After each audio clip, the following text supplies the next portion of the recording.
here.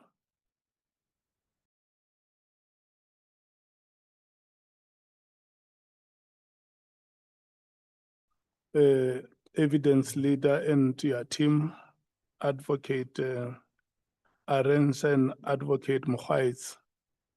We have an apology today of Advocate Bongiwe Mkhize. She has to conclude consultations with Mr. McBride for Tuesday's appearances. Mudunga, good morning to you and your team. Good morning, Honorable. Your support team. Good morning, Honorable. Thank you so much. The staff of Parliament, Nicolette. Good morning, Chair. Thank you. The staff of political parties and members of the media. Good morning to you. I'm not seeing Natasha here. We must acknowledge her presence. She has been a mainstay in this proceedings. For sure, this time Natasha will give you the title of honorable honorable member. Thank you so much for your ever presence and your commitment to giving the South African people information.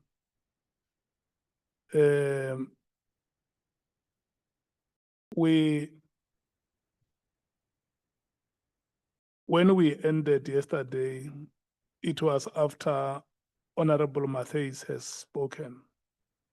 Welcome, Honorable Adams. So today we are going to start where Honorable Matthews has ended. We're starting with the leader of the EFF, Honorable Malema. Your time is starting now, Honorable Member. It's 1 minute past 10.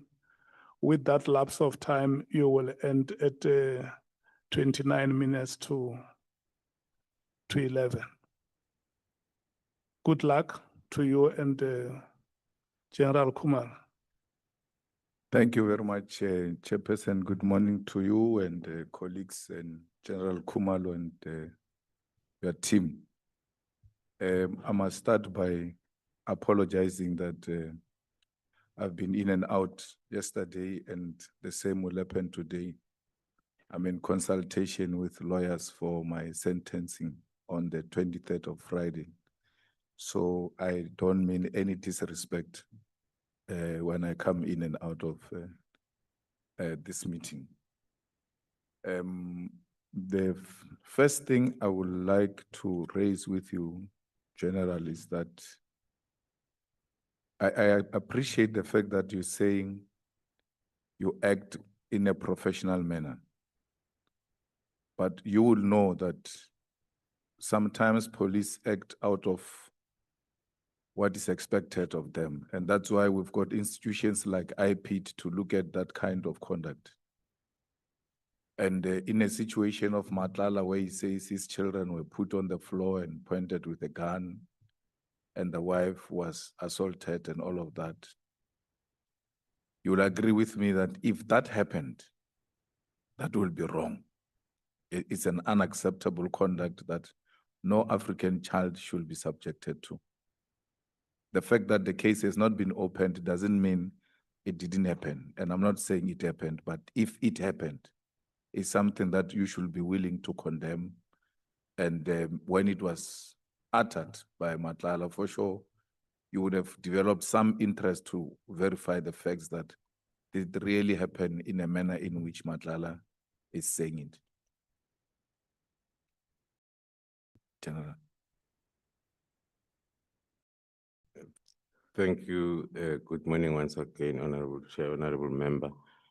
Indeed, we try by all means to be as professional as possible because we are developing the culture of thorough investigation and developing a culture of engaging whoever the person of interest is.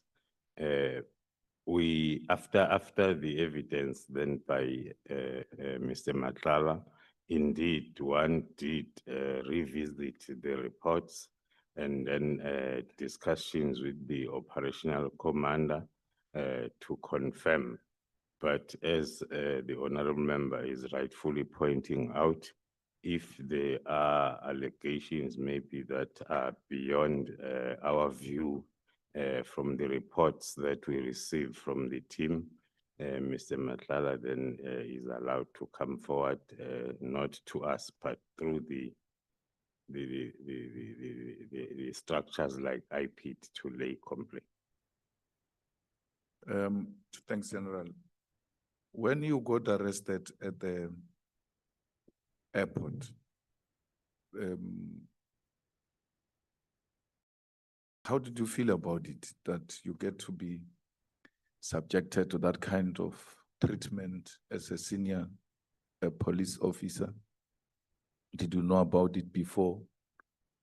And why do you think they treated you the way they did? Because ordinarily, when a person is senior like you, who is not necessarily a fugitive, who you can easily make an appointment with through the lawyer for him to appear, and so on and so forth.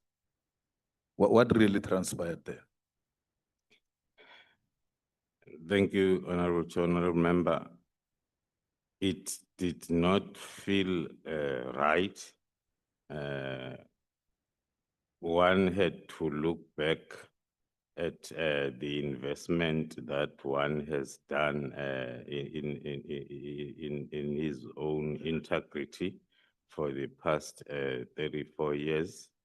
But then one luckily had a clue, and then one had to understand it as a project targeting the reputation, because already the campaign was on targeting both PKTT as well as myself, because I'm in charge of both environments, the division as well as PKTT. It did not feel well, but then one had to accept it as it was clear that the objective is really to, because if we may compare, out of all the rest of the junior officers were called to come. I'm the only one who was not called, who was then arrested at the airport the way it happened. And you'll agree with me that arrests like that are not conducted by senior police officers, like a general coming to arrest a general. Ordinarily, it will be a very junior member of the police, junior than you, who comes and effect the arrest. Yes, I agree, Honorable, through you, Honorable Chair, Honorable Member.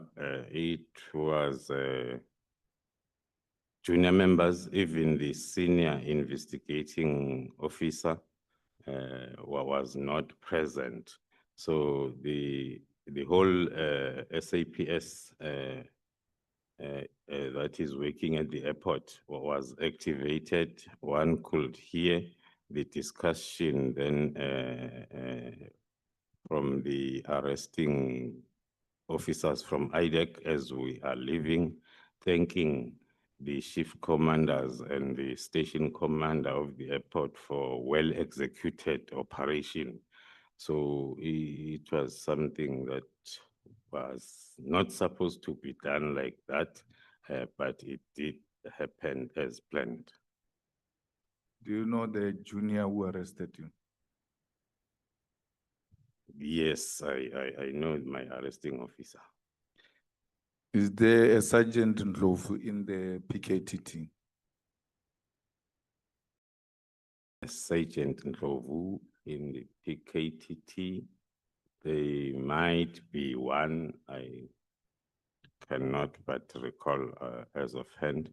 The one that is coming on to my mind as I talk is the one who was previously with the team from the intelligence collection side. Now that you know this junior arresting officer, did you send any of the PKT team members to the Eastern Cape to surveillance the arresting officer's residence? No, I've never done that. Was there ever such an allegation brought to attention that there is a PKT team member who's surveilling the house of the arresting officer? No, I've never received such a complaint. I would have attended to it. And you will agree that if such a thing happened, it will be somehow something that seeks to, in a way, intimidate the arresting officer or witness in your language. That is correct, Honorable Chair, and we will have to discourage it if it indeed happened. But then one is not in control of, or one cannot say whichever environment is investigating whoever cannot do it then because of that. But if it's done for the purpose of intimidating the arresting officer, it needs to be condemned. It's not right. General, are you aware of the Inspector General of Intelligence findings against you and members of the management of the crime intelligence? And this report has led to the suspension of the Inspector General of Intelligence, which makes certain findings about you. Other than what one picked up on the media, there is no official report and it's not even supposed to be brought to our attention, but one has just read and picked up on the media. Do you have a security clearance? Yes, Honorable Chair, I have 2 of them. And then that report suggests that one of those security clearance was fraudulent and thereby invalid. It is not true, Honorable Chair and Honorable Members. The first security clearance was issued to me, and after crime intelligence has conducted their vetting investigation since 2018 when I applied, and then the process continued up until then before my appointment, when then the National Commissioner inquired as to how far is the process, and then they finalized the process, and then I was issued then with the security clearance. You spoke about some members of SAPS who are trying to destabilize the Swartz murder case, who got involved in a bad way in an attempt to destabilize this case and its investigations. Is there anyone who's arrested for that purpose? The whole investigation around the allegations of obstructing the cause of justice is underway. It's a very wide investigation because it starts from the threats that were made against the members during the bail application stage, right throughout the operation of the 6th. So it is a very wide investigation, but the docket, some of the dockets are already with the NPA for decision. Another allegation you make is that this there were senior members of SAPS who were mingling with the implicated parties or some members of the cartel And what made many of us so interested in your appearance is that the National Commissioner, when he came here, and General Mkhwanazi, when they came here, they said, you were going to give us more meat on many things that they've said, including giving us names of the people who might be implicated in some of these things. Who of the senior members of SAPS was mingling with the cartels? And in which events were they found mingling together? The issue of mingling, let me first start, Honorable Chair, by maybe then reminding the House on what I said yesterday. There is a thin blue line between the members of the cartel or any syndicate and then wanting to paint the picture that they are closer to the high-ranking officials or politicians, and also between them being working together. So, as I've indicated, that is still part of the investigation. The senior officers are identified, and then the investigation to determine how far the relationship is ongoing. Yeah, but who are these senior officials who mingle with persons of interest? I mean, I remember one of the witnesses in Madlanga said they got extremely scared when they were invited into a social gathering, and then they found some of these people in a party, even playing music from their phones, as a way of demonstrating that actually they are very familiar with this environment they found themselves in. It shouldn't be a very difficult thing to share with the South Africans that this senior officer was found in a house or in a party of a person of interest. The person of interest we may not mention, but a senior official who's commanding these junior investigating officers, junior in terms of rank compared to them. Some even get instructions from them on how certain things need to be done. The next thing, they find these thugs sitting with senior police officials. We should be able to get names, because that is the whole idea why we are here. We are not here to just search in the air.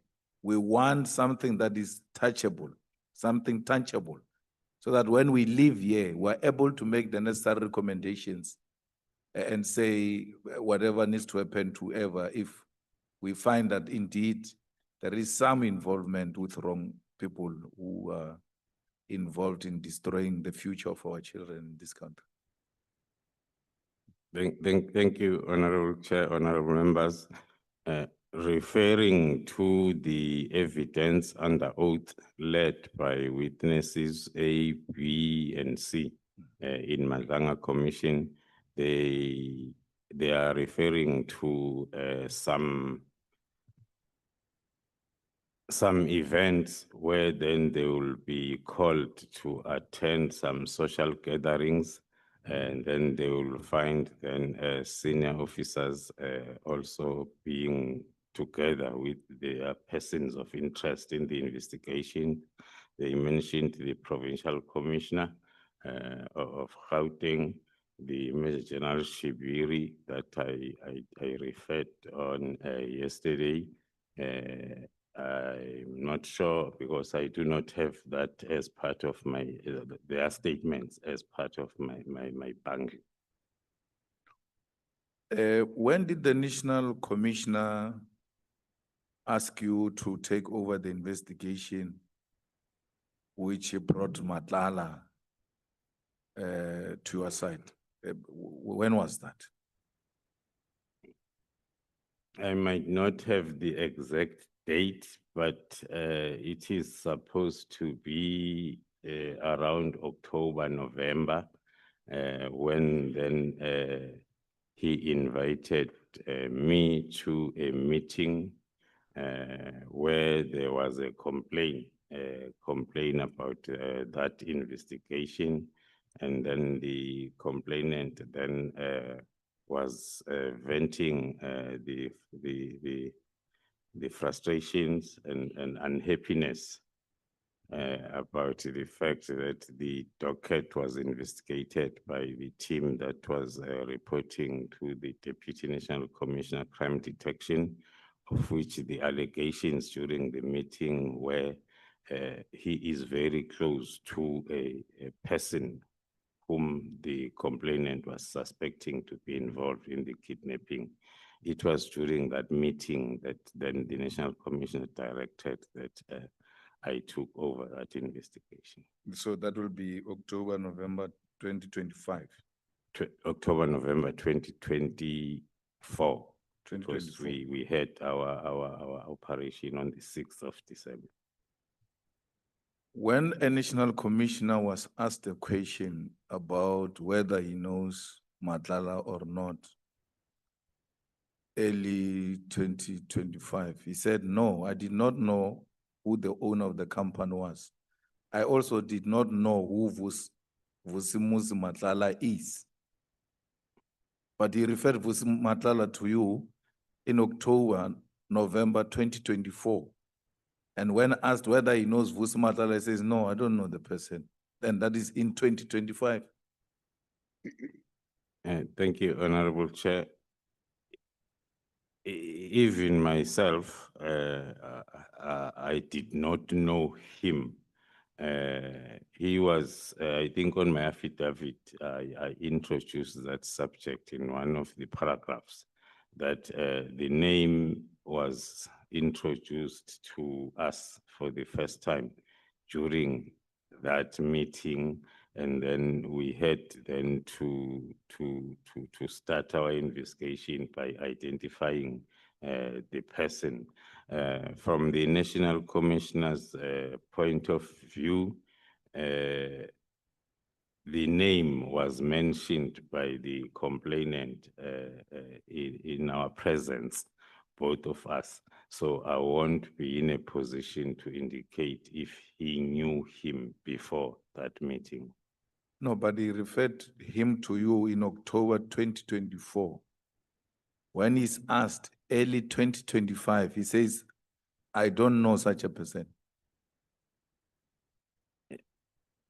Yes, Honorable Chair, as I'm indicating, one cannot be sure whether knowing was in reference to knowing a person physically, so, or knowing that there is a Vusimuzi Nhlanhla. The name, as I've mentioned, was mentioned to both of us by the complainant during that meeting. From my side, I can confirm that it was for the first time hearing about the name Vusimuzi Nhlanhla. So they referred the matter in relation to the case of Mr. Jerry Bogasho. That is correct, Chair. Yesterday, you spoke about coincidences. You are a head of crime intelligence. You can't speak about coincidences to us, because if you have observed such pattern and you are suspicious that there is something that is fishy here, because this cannot just be coincidences. That's why we are bringing them to our attention.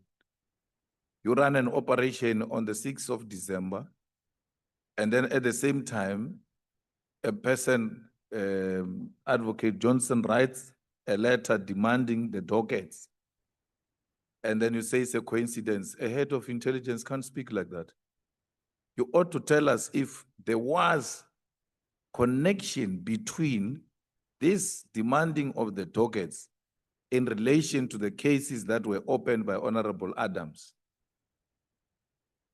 and the operations of the 6th of December, because the whole intention is to find out if there are senior people in the police, in the NPA, in the judiciary, who are trying by all means to protect these criminals. So when tokens are being demanded, on the same day you're running an operation, and then you are suspicious that this might be used to destabilize this investigation we're busy with. Have you conducted any investigation about that to ascertain yourself that there is criminal activity that is happening here, which seeks to protect criminals, both by Advocate Johnson and Honorable Member Adams? Thank you, Honorable Chair. At the present moment, I am referring to those as coincidents, which are raising suspicions, but one being involved in the case that is at court, one is not in a position to institute the counter investigation to confirm that that investigation will take place when the time is right. Hence, now we are referring to those coincidents as suspicions.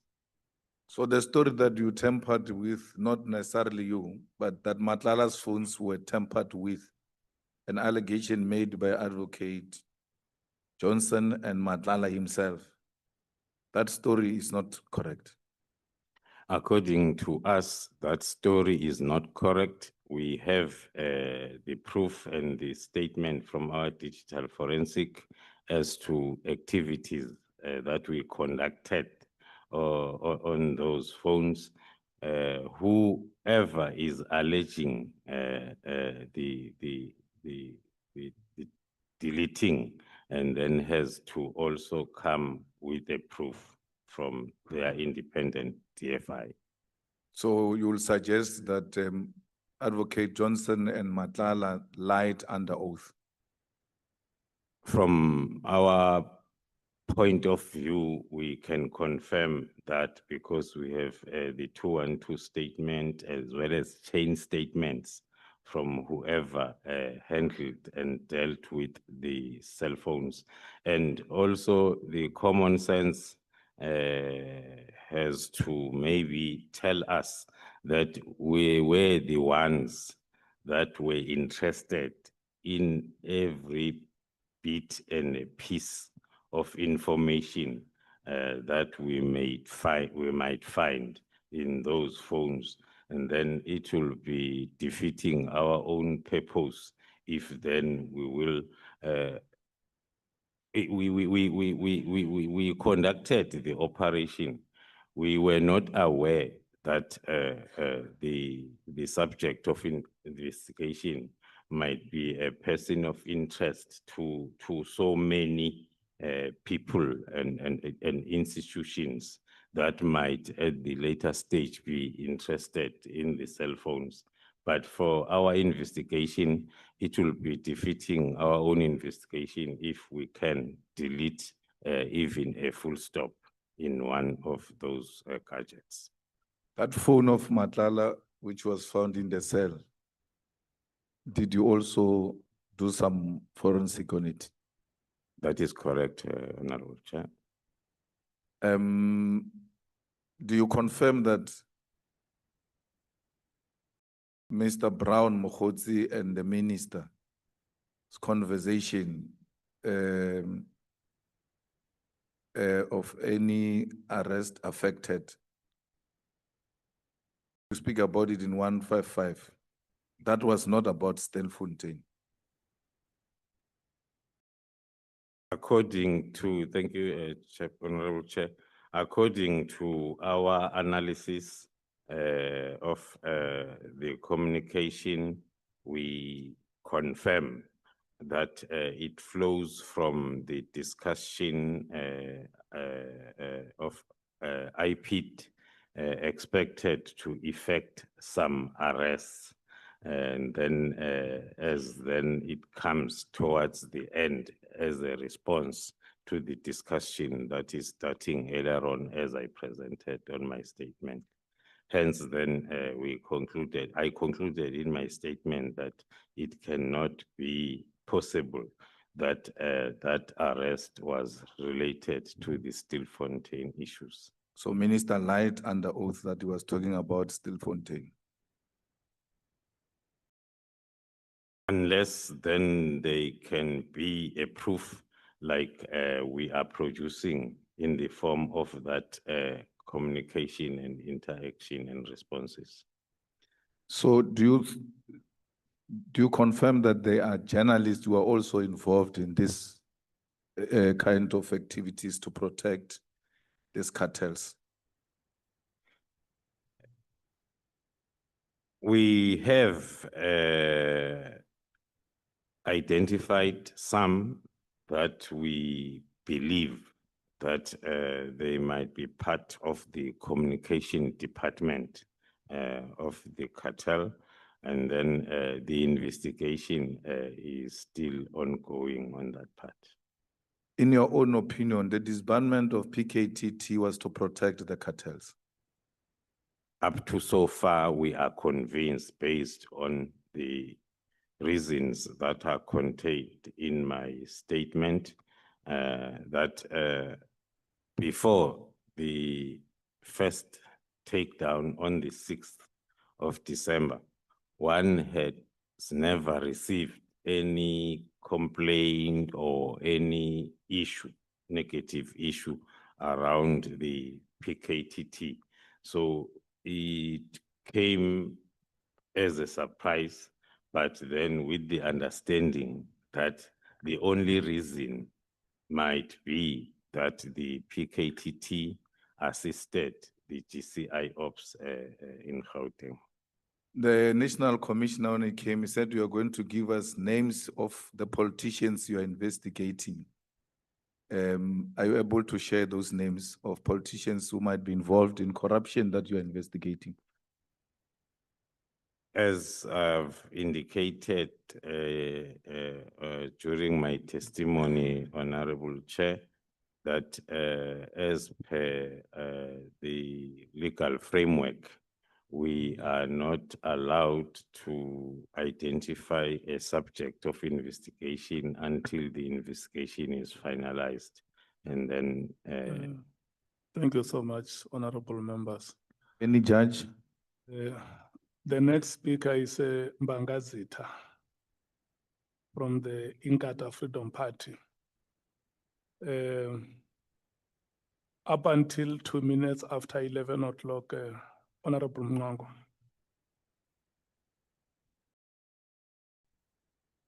Thank you, Honorable Chairperson. Good morning to good morning, General Honorable. Khumalo. General, as Divisional Commissioner of Crime Intelligence, can you confirm unequivocally whether you had full operational authority to manage intelligence collection and deployment, or whether your authority was somehow subject to informal political influence? Thank you, Honorable Chair.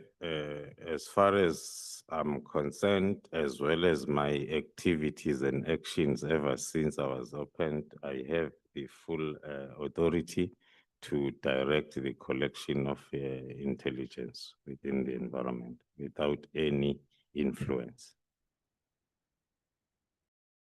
Thank you. When intelligence products are disseminated to National Commissioner, the Minister, and the National Intelligence Committee, are these bodies actually receiving the same intelligence,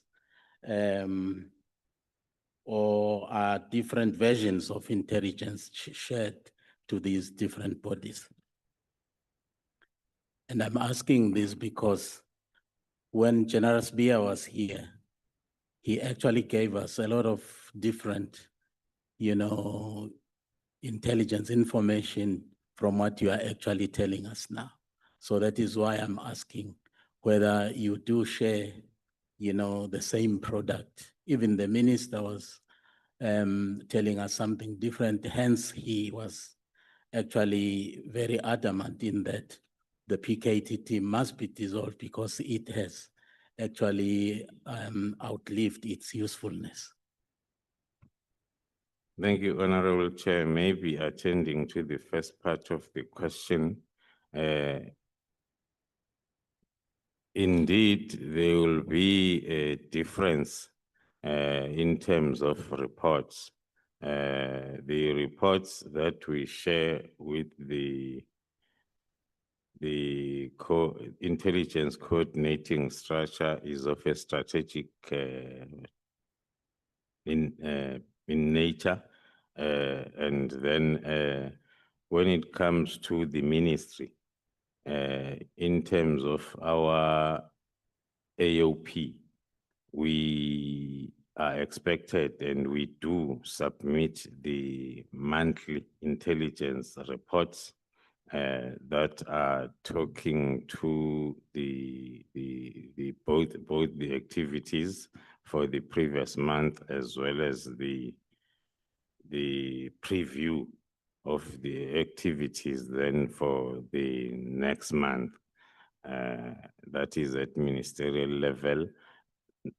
Now and again, if there is the intelligence report that needs to be shared with either the ministry or the national commissioner, it happens as soon as that intelligence report is ready for distribution. So the information will be the same if then the subject matter that is dealt with is also the same. Well, thank you, Shoban. Have you ever been instructed formally or informally to withhold, delay, dilute, or even redirect intelligent reports from decision makers? No, Honorable Chair, through you, I've never. Thank you. You actually describe in paragraph 33, I think is the last sentence in paragraph 33. You describe, crime intelligence as a cornerstone of national security. Can you tell the committee whether any intelligence-led investigations were slowed, halted, or even discouraged because they implicated politically connected individuals? During my time, since my appointment, it has never happened up until one then can refer to the hectic period that I was explaining since yesterday, that there are lots of our investigations that were affected by since the 6th of December up until leading towards our arrest and our removal from the office. So the possibility can exist that those were meant to derail some of our investigations. Well, General, in your assessment, the crime or has crime intelligence been weaponized in the past, either to protect certain individuals or to target others, or to settle old scores using crime intelligence? Based on my previous experience in the environment, as I've indicated yesterday, I can confirm that those suspicions did exist and it is something that one prioritized after the appointment. Hence, then the issue that I explained in details yesterday that talks to the alignment of the activities of the division to those of SAPS and nothing else. Thank you, General. If I may actually quote one sentence in your paragraph 33, your evidence in chief, you say, unfortunately, this time the threats is so pronounced, it requires intervention in SAPS that has never been seen before. Can you clarify what makes this infiltration unprecedented in a democratic South Africa?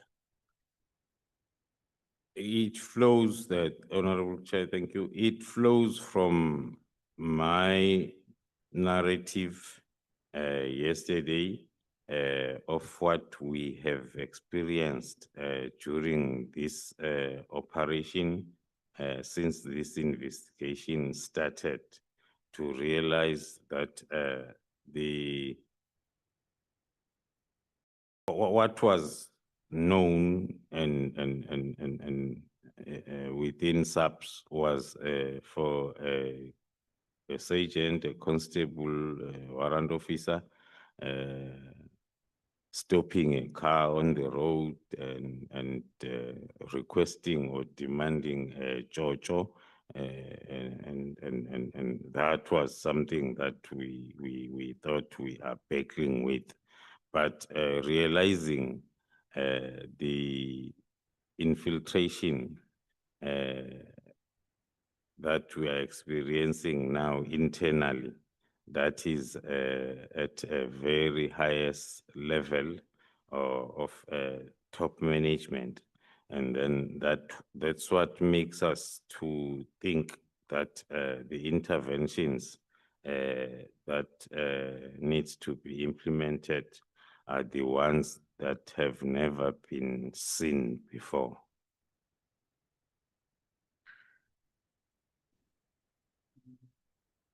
When both the minister and Sbiya, General Sbiya, appeared before this committee,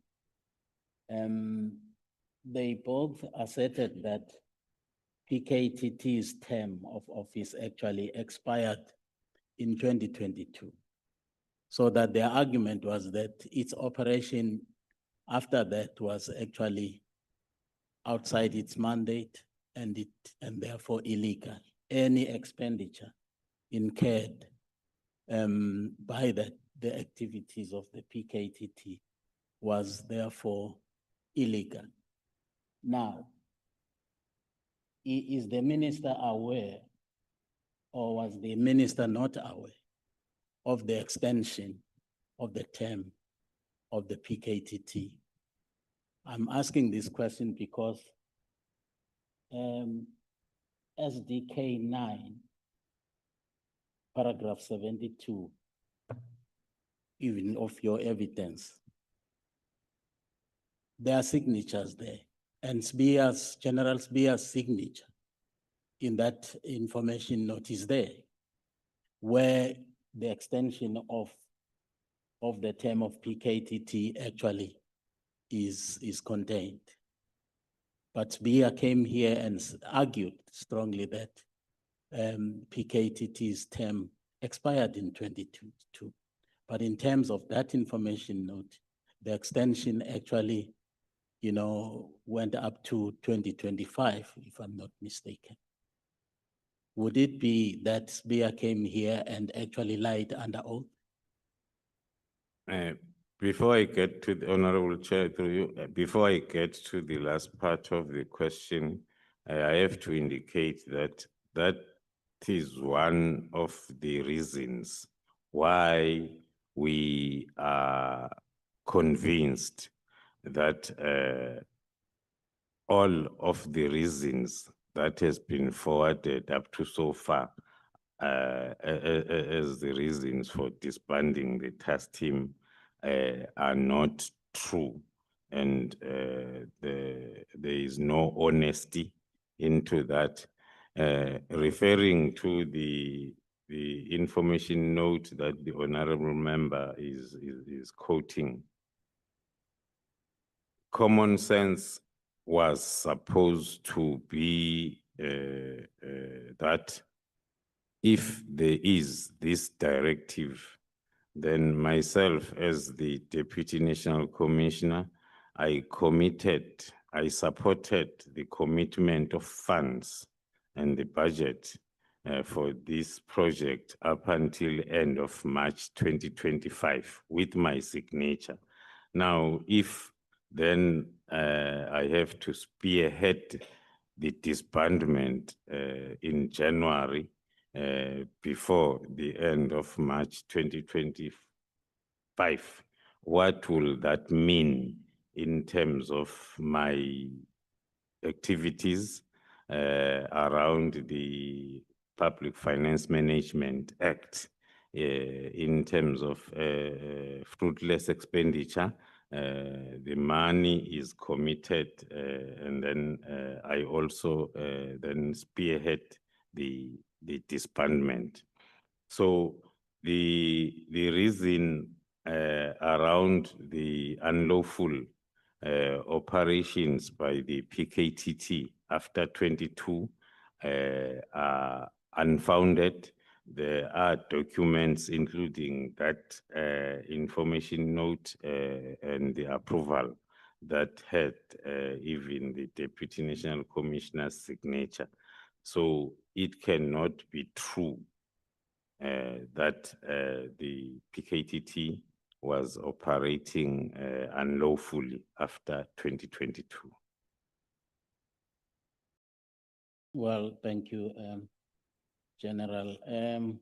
When you actually discussed the modus operandi of the criminal cartels, you actually outlined a lot of things, how they actually get to infiltrate, you know, the crime prevention structures.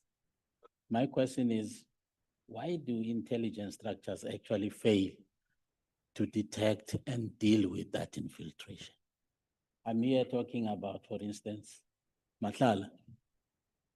We were told here that everybody at head office in Pretoria knew Nhlanhla because he was a frequent visitor of some of the high leadership of the police at head office. But why did intelligence actually fail to detect that Nhlanhla is in fact a dubious character that should not be frequenting the corridors of our national crime prevention, you know, structures?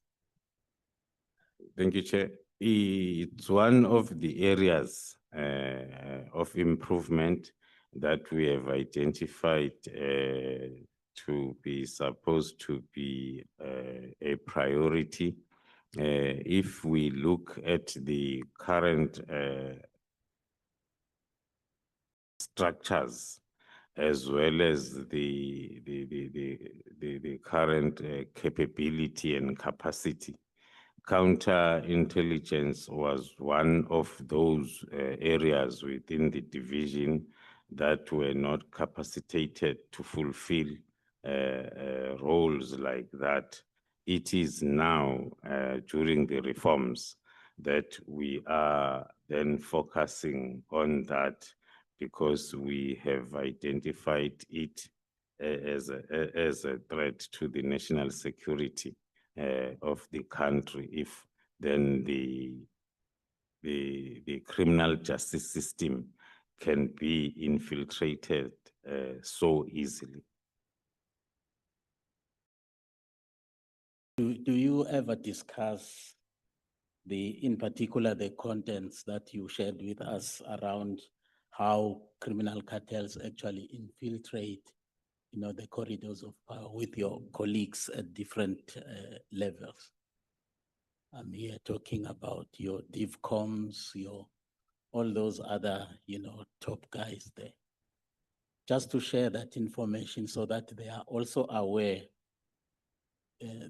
when they conduct their own business, they should be aware, that there is that possibility of them being,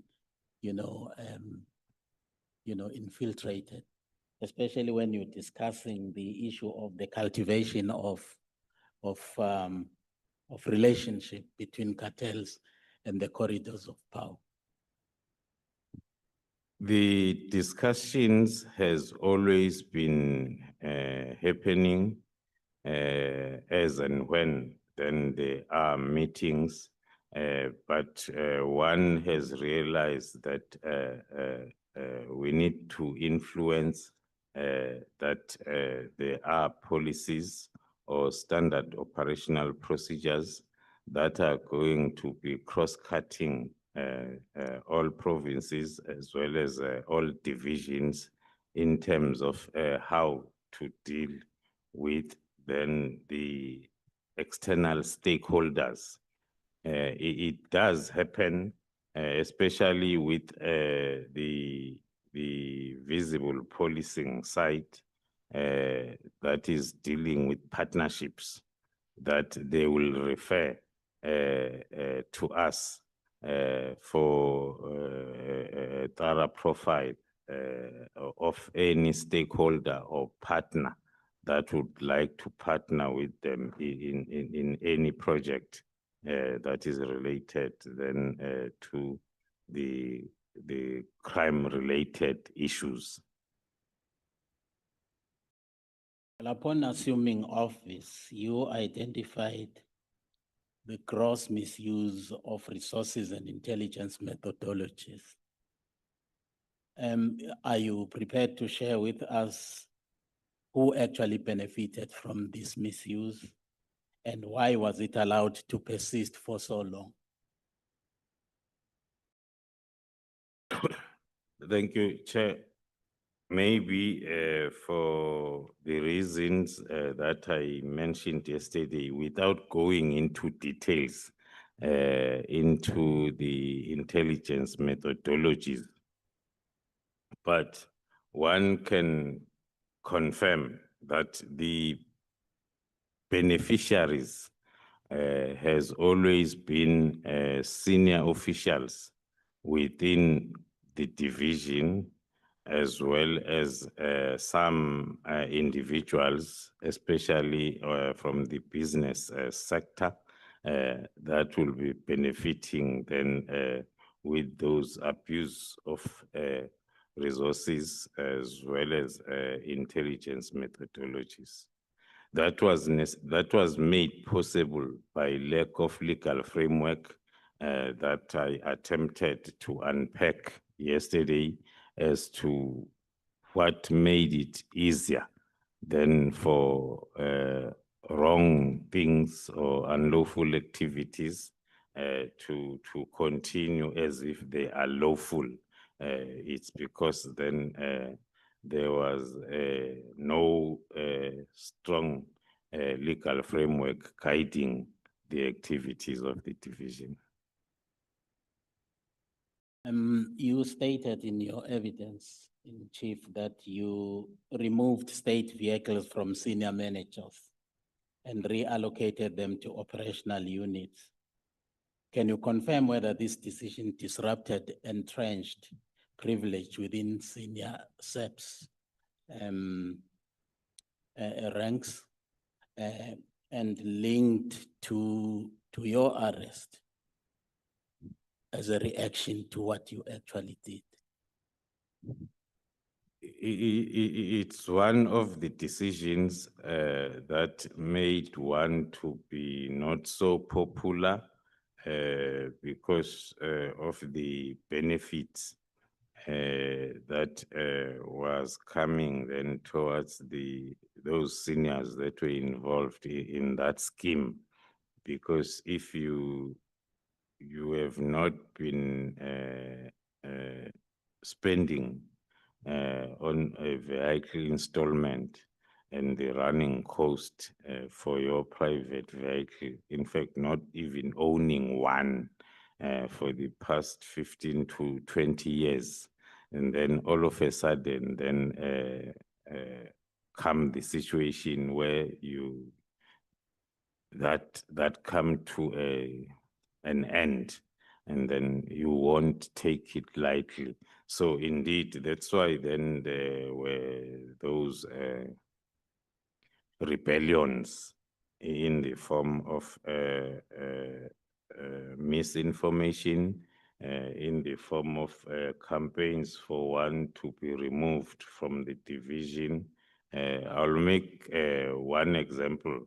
During the recent period when one was not in the office, there were about 3 senior officers that attempted to get the state vehicles back from the acting divisional commissioner, which is an indication that indeed the campaign of one to be removed is still ongoing. So any opportunity, no matter how small is it, like the period of 3 to 4 months, and then already there are attempts to go back to the old ways that one is trying to deal with.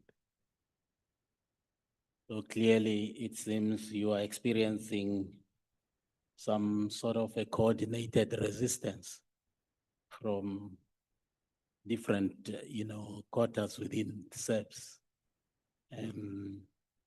When you are trying to actually reform, the institution in your own environment. So how much support do you get from the National Commissioner, for instance? Thank you, Honorable Chair. One has to confirm that the current management is getting necessary support from the Office of the National Commissioner.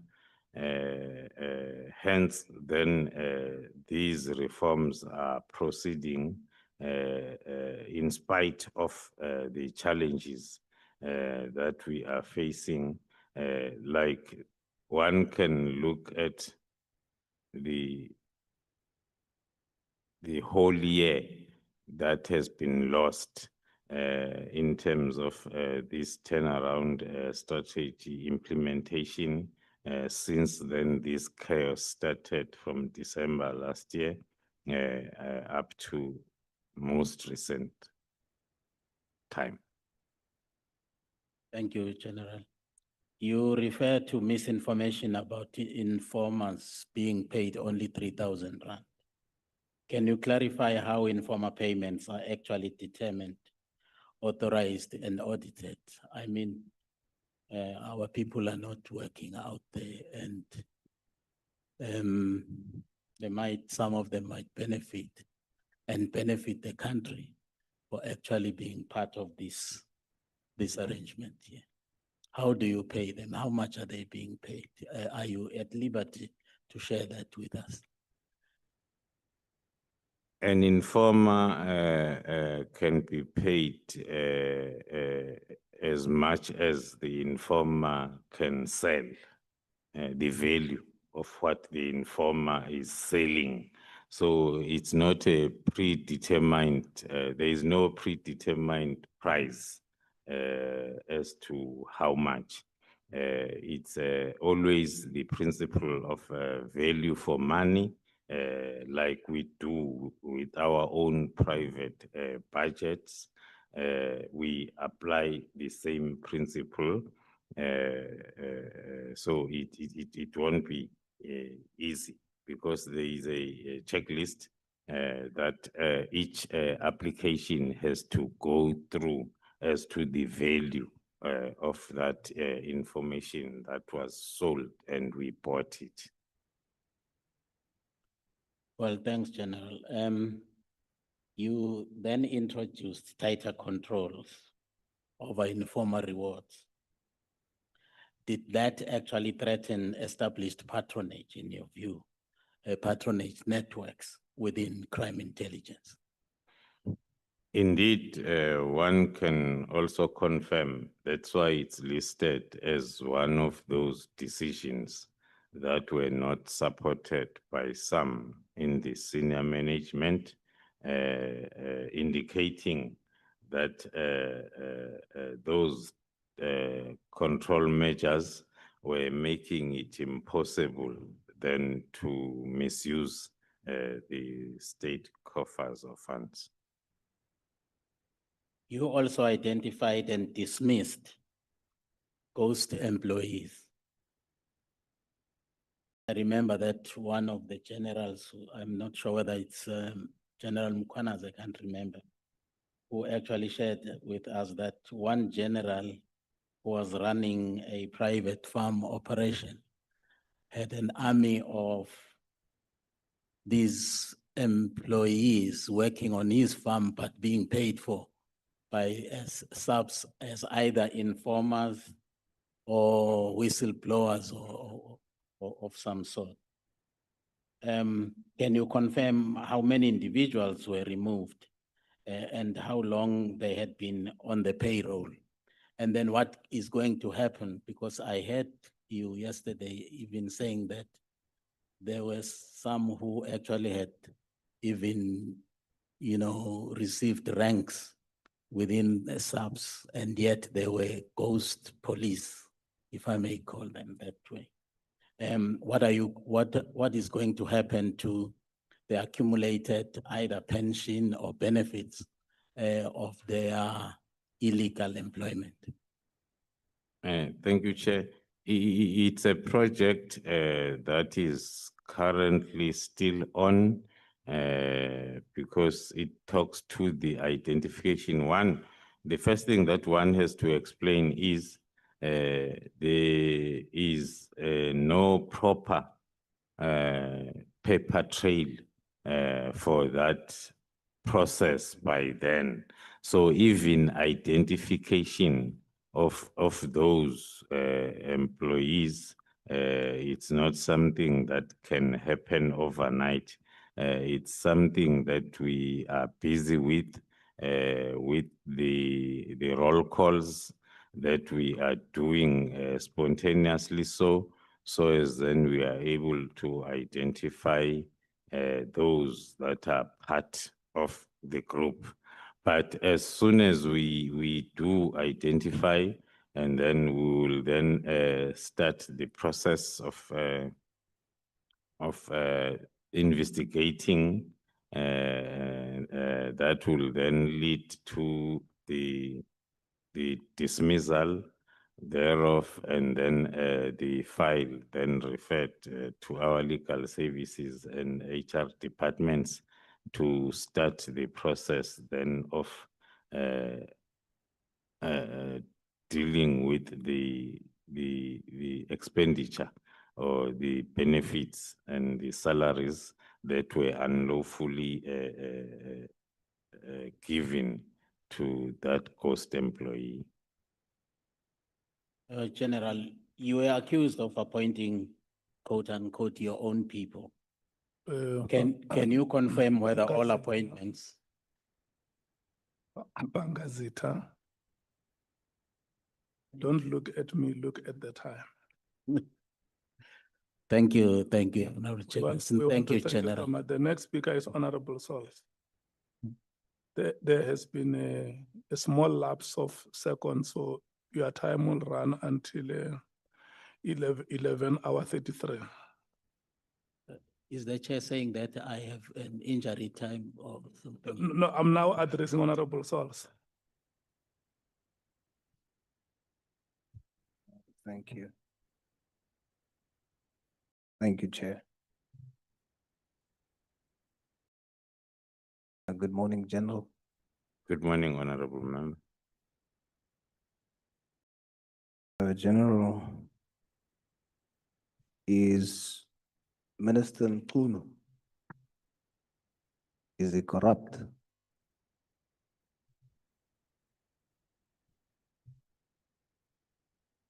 Thank you, Honorable Member. It is the type of a question that one cannot answer with a direct answer unless if it's qualified by the chain of events as it is tabulated in my affidavit. But in case of a direct answer that one can give as it stands is a no. Is Minister Mkhwanazi part of the drug cartel or drug gang in Gauteng? As per, thank you, through you, Chair, as per my affidavit, the involvement of the minister is up to so far where I had explained in terms of the links, which are indirect links with the cartel under investigation. Is that a yes or no? Is that a yes or no? Is he part or is he not part? It's a no if then it's supposed to be a yes or no. Thank you, General. Is General Sibia corrupt?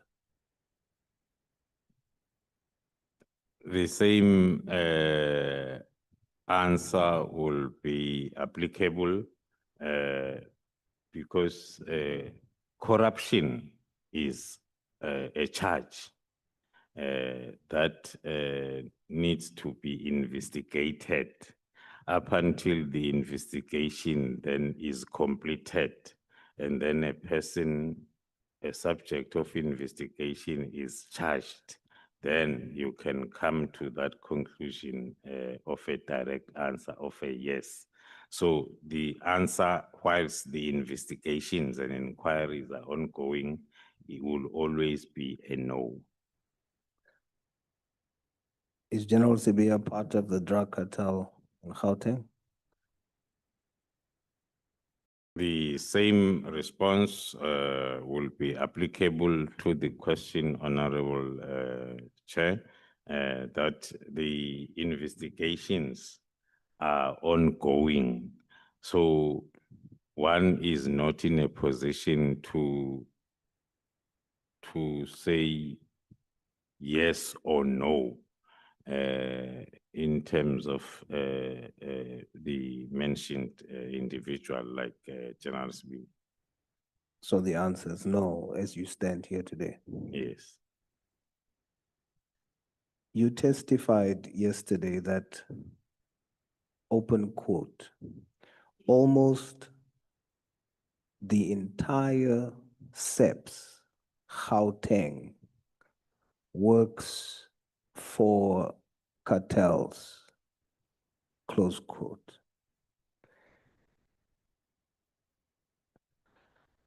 How many members are there, SAPS members are there in Gauteng? Thank you, Chair.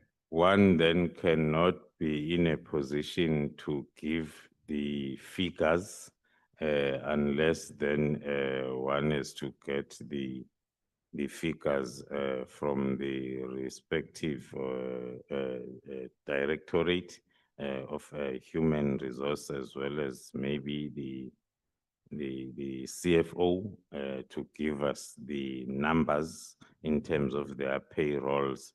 But going back to my statement, I qualified it, and I will always qualify it with our experiences that I was narrating that we are currently experiencing still, that the operations in Gauteng, they are obstructed such that it gives that opinion that most of the police officers then are part, because you get a new name almost every day of a member at all levels that is then associated with different cartels. You see, General, the reason why that you don't have that luxury. You are a senior, most senior South African Police Service official. You are the head of crime intelligence. It is your core function to know that when you make such a public statement about SAPS, that it must be attached or come with solid proof.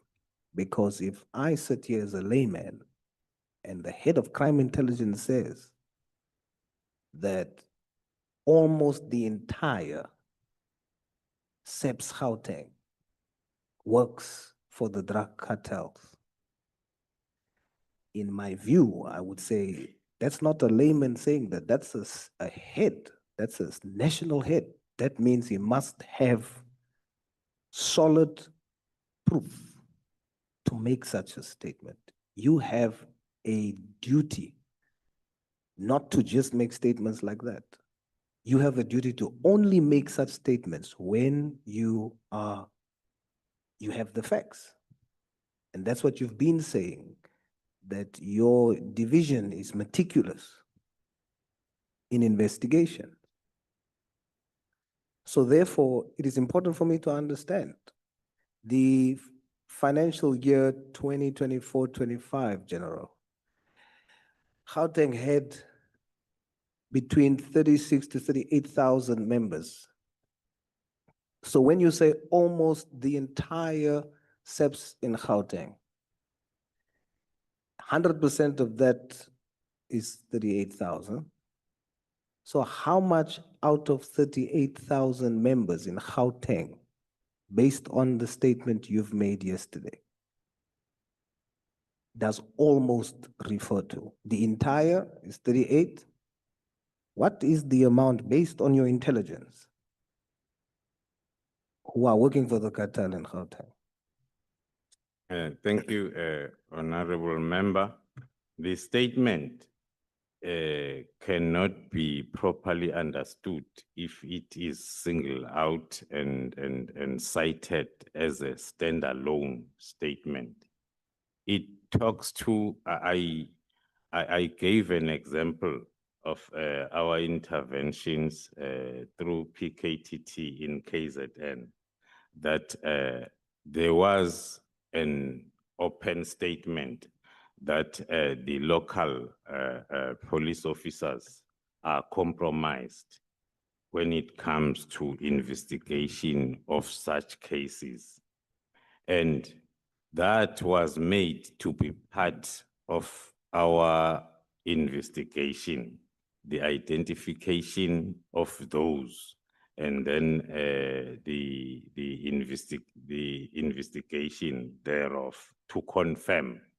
Then indeed, as of now, the number of police officers that are involved, that were arrested, that has been arrested, because the operation is still ongoing, it's at 35. Some of them have already been convicted. Some of them are still then awaiting the finalization of their trials. Sorry, Now, General. I'm coming back. Just because of my time, sorry. I get the point you're making, but I want you to understand that when you said that statement, you saw the commotion in the room. And Honorable James then repeated to clarify. To say, are you really saying? And then you confirmed. Do you understand the impression you gave us? There was no room for us to draw different analogies. It was a direct statement that gave the understanding that you are saying majority of the total number of SAPS Gauteng works for the cartel. We can't dispute that. You are the head of intelligence. So we would assume you have intelligence on that.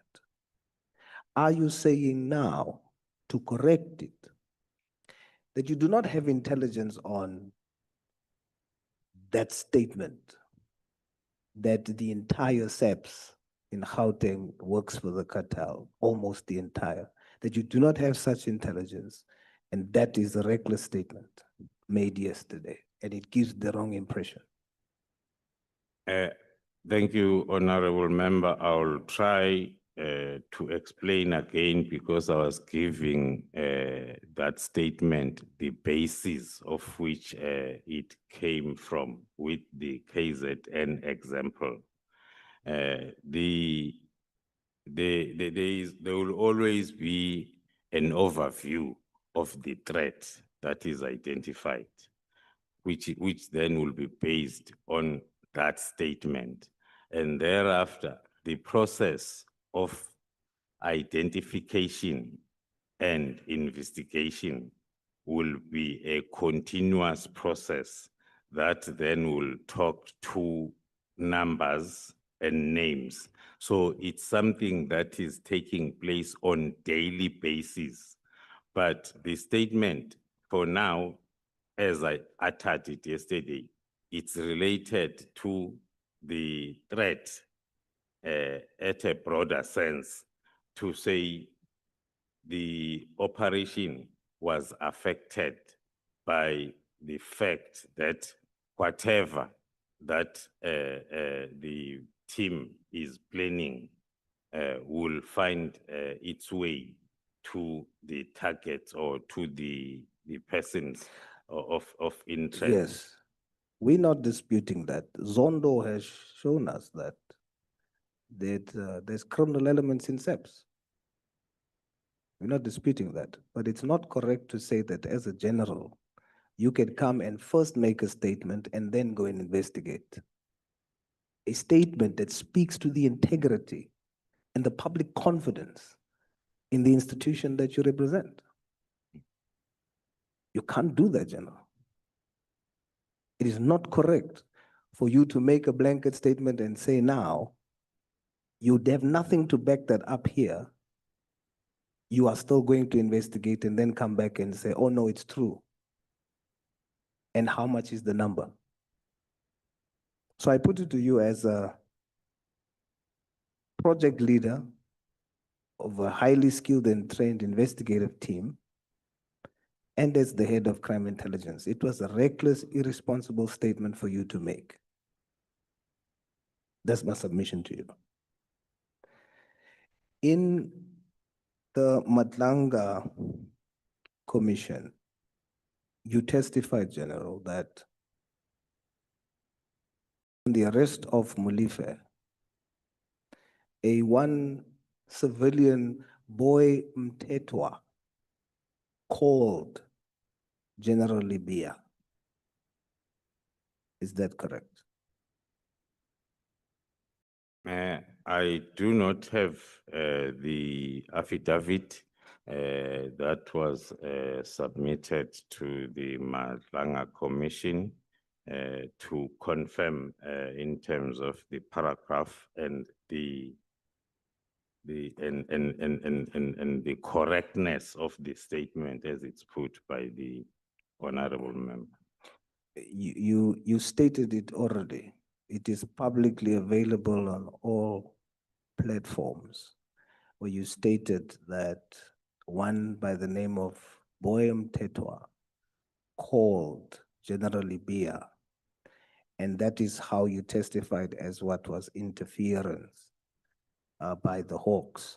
And then one Malcolm X then came and stated that he disagrees with you. It was not one Mtetwa, it was him who called General Libya.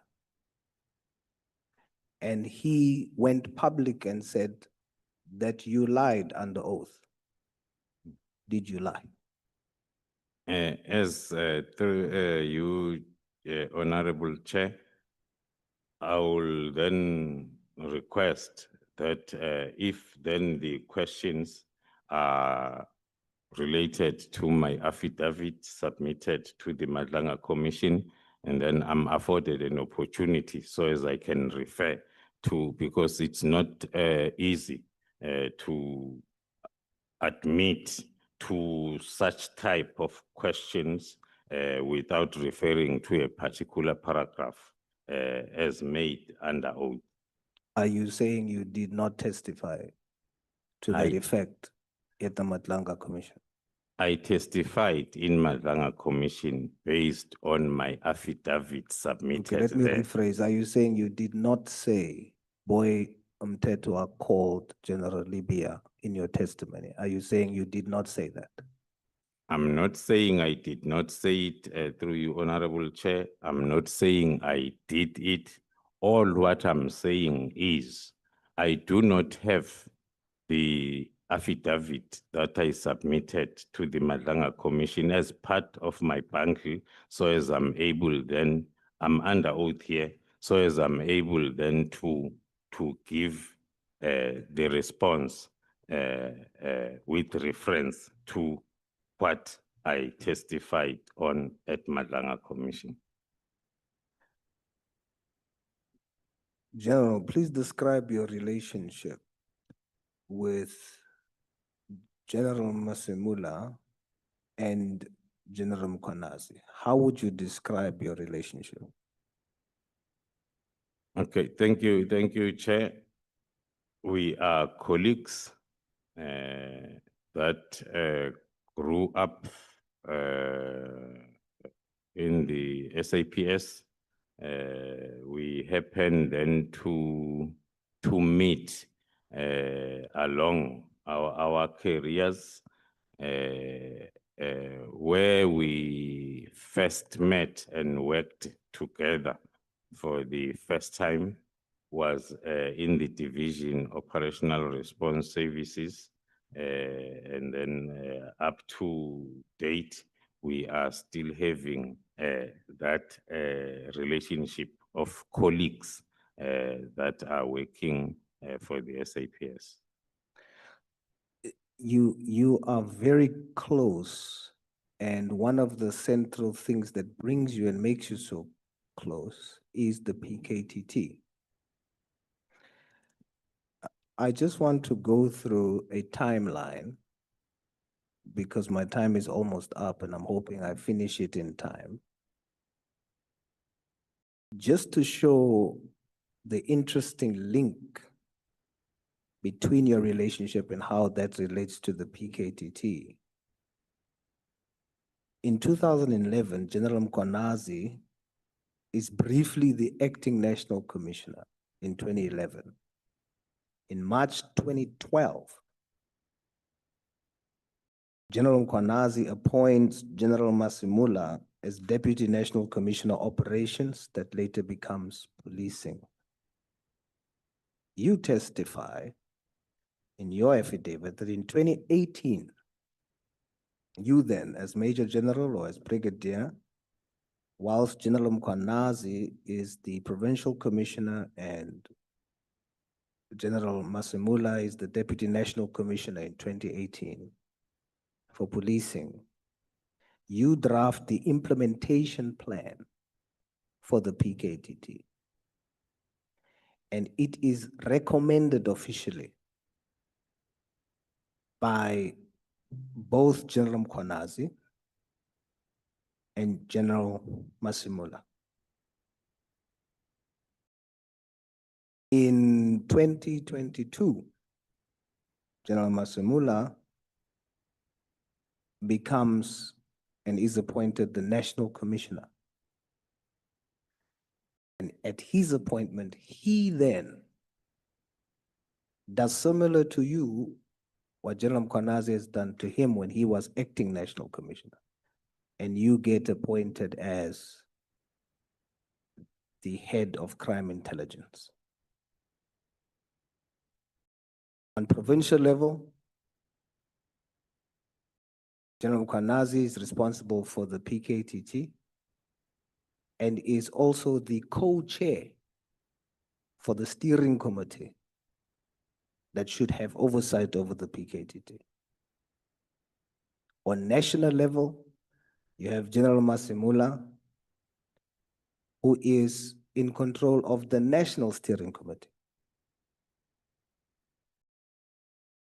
And you, as the project leader, moved from project coordinator to project leader of the PKTT, and as the head of crime intelligence. Is that an accurate and correct description of the timeline of this relationship centered around the PKTT? Thank you, Honorable Chair. The only part that one has to start by disputing is the colleagues that are brought together by PKTT. There is one factor that is common here. We are committed servants of the people, and we joined the police, and not as a group. We joined the police individually. So like all other colleagues, including that are seated behind me, colleagues that are all over, that are working for SAPS. So the three of us are not different. We are working for SAPS. The timeline of appointments is not something that is related to us having worked together in one environment before. We have met in one environment, and then we have parted ways, and then we will meet again. So when it comes to the appointments, who's appointed where and when, according to my assessment, it's based on merits, not on who you know. I was categorically clear yesterday that when Lieutenant General Mkhwanazi was deployed in KwaZulu-Natal to go and act as the provincial commissioner, he requested to the National Commissioner, General Stolle by then, for me to be deployed with him based on my experience, my expertise when it comes to operations, so as then I can assist him during his deployment. So that is based on his understanding of my capabilities when we were working together at the Division Operational Response Services. PKTT is not something that brought us together. There are lots of other projects that we have been involved in, the three of us, other than the PKTT. So it happens that we are in, I will say, the same generation that happens to be in the SAPS at the current moment. But it does not mean that we were glued together from the time we joined the police. As I've indicated, I only met the two of them in 2006 when I moved from the Division Crime Intelligence back to Operational Response Services when I was appointed a Lieutenant Colonel. By then, Lieutenant General Mkhwanazi was a brigadier and General Masimula was a Major General. So they were my seniors and we were working, they were working at their level, I was working at my level. So the current situation cannot be applied as something that was planned or was there before. It's only in 2022, end of 2022, when I became a Lieutenant General, and then also General Mkhwanazi is a Lieutenant General, and then National Commissioner was also a Lieutenant General. So it's not the PKTT, it's something that started in 2018. So it is not true that it's a glue that is putting us together. But you Thank do agree that the timeline and the occurrences is correct? One is failing to understand the importance of timeline in a selective way, like as the honorable member is starting it in 2011, 2012. Yes. When I'm starting it at the time when I joined the police, and then individually, so each one of us, the timeline will start at different times. Yeah. But the point where we met and we worked together, but at different levels, was in 2006. Yeah, don't worry, General. I won't make the same mistake you did. I will not make a statement on what I believe that means, because we are still in the process. There will come a time when we will be able to accurately say what that means. But I am just probing to get to that point. So do you confirm that the timelines, however, is correct?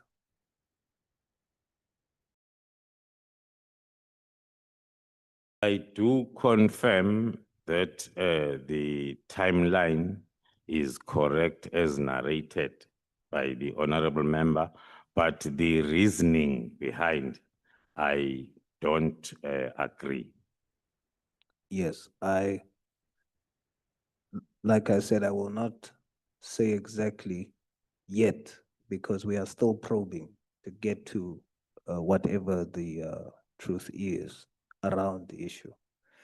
But this ecosystem that's created around the PKTT, these are strategic positions that the three of you are in to keep it going, to keep it surviving, to the point where the minister was wrong as the chairperson of the IMC not to have the sittings. It's wrong to do that. He was wrong. But the reason why it could continue despite the IMC is because you had the National Steering Committee, you had on provincial level the steering committee with General Mkhwanazi being the co-chair, and then you had yourself. So it could continue until the disbandment. And then it was all systems go, and allegations was made. And today when we ask in the sitting, the proof, you as an investigator with skill, specialized skill, cannot confidently tell the country that these allegations can be backed up. I will rest and say, General,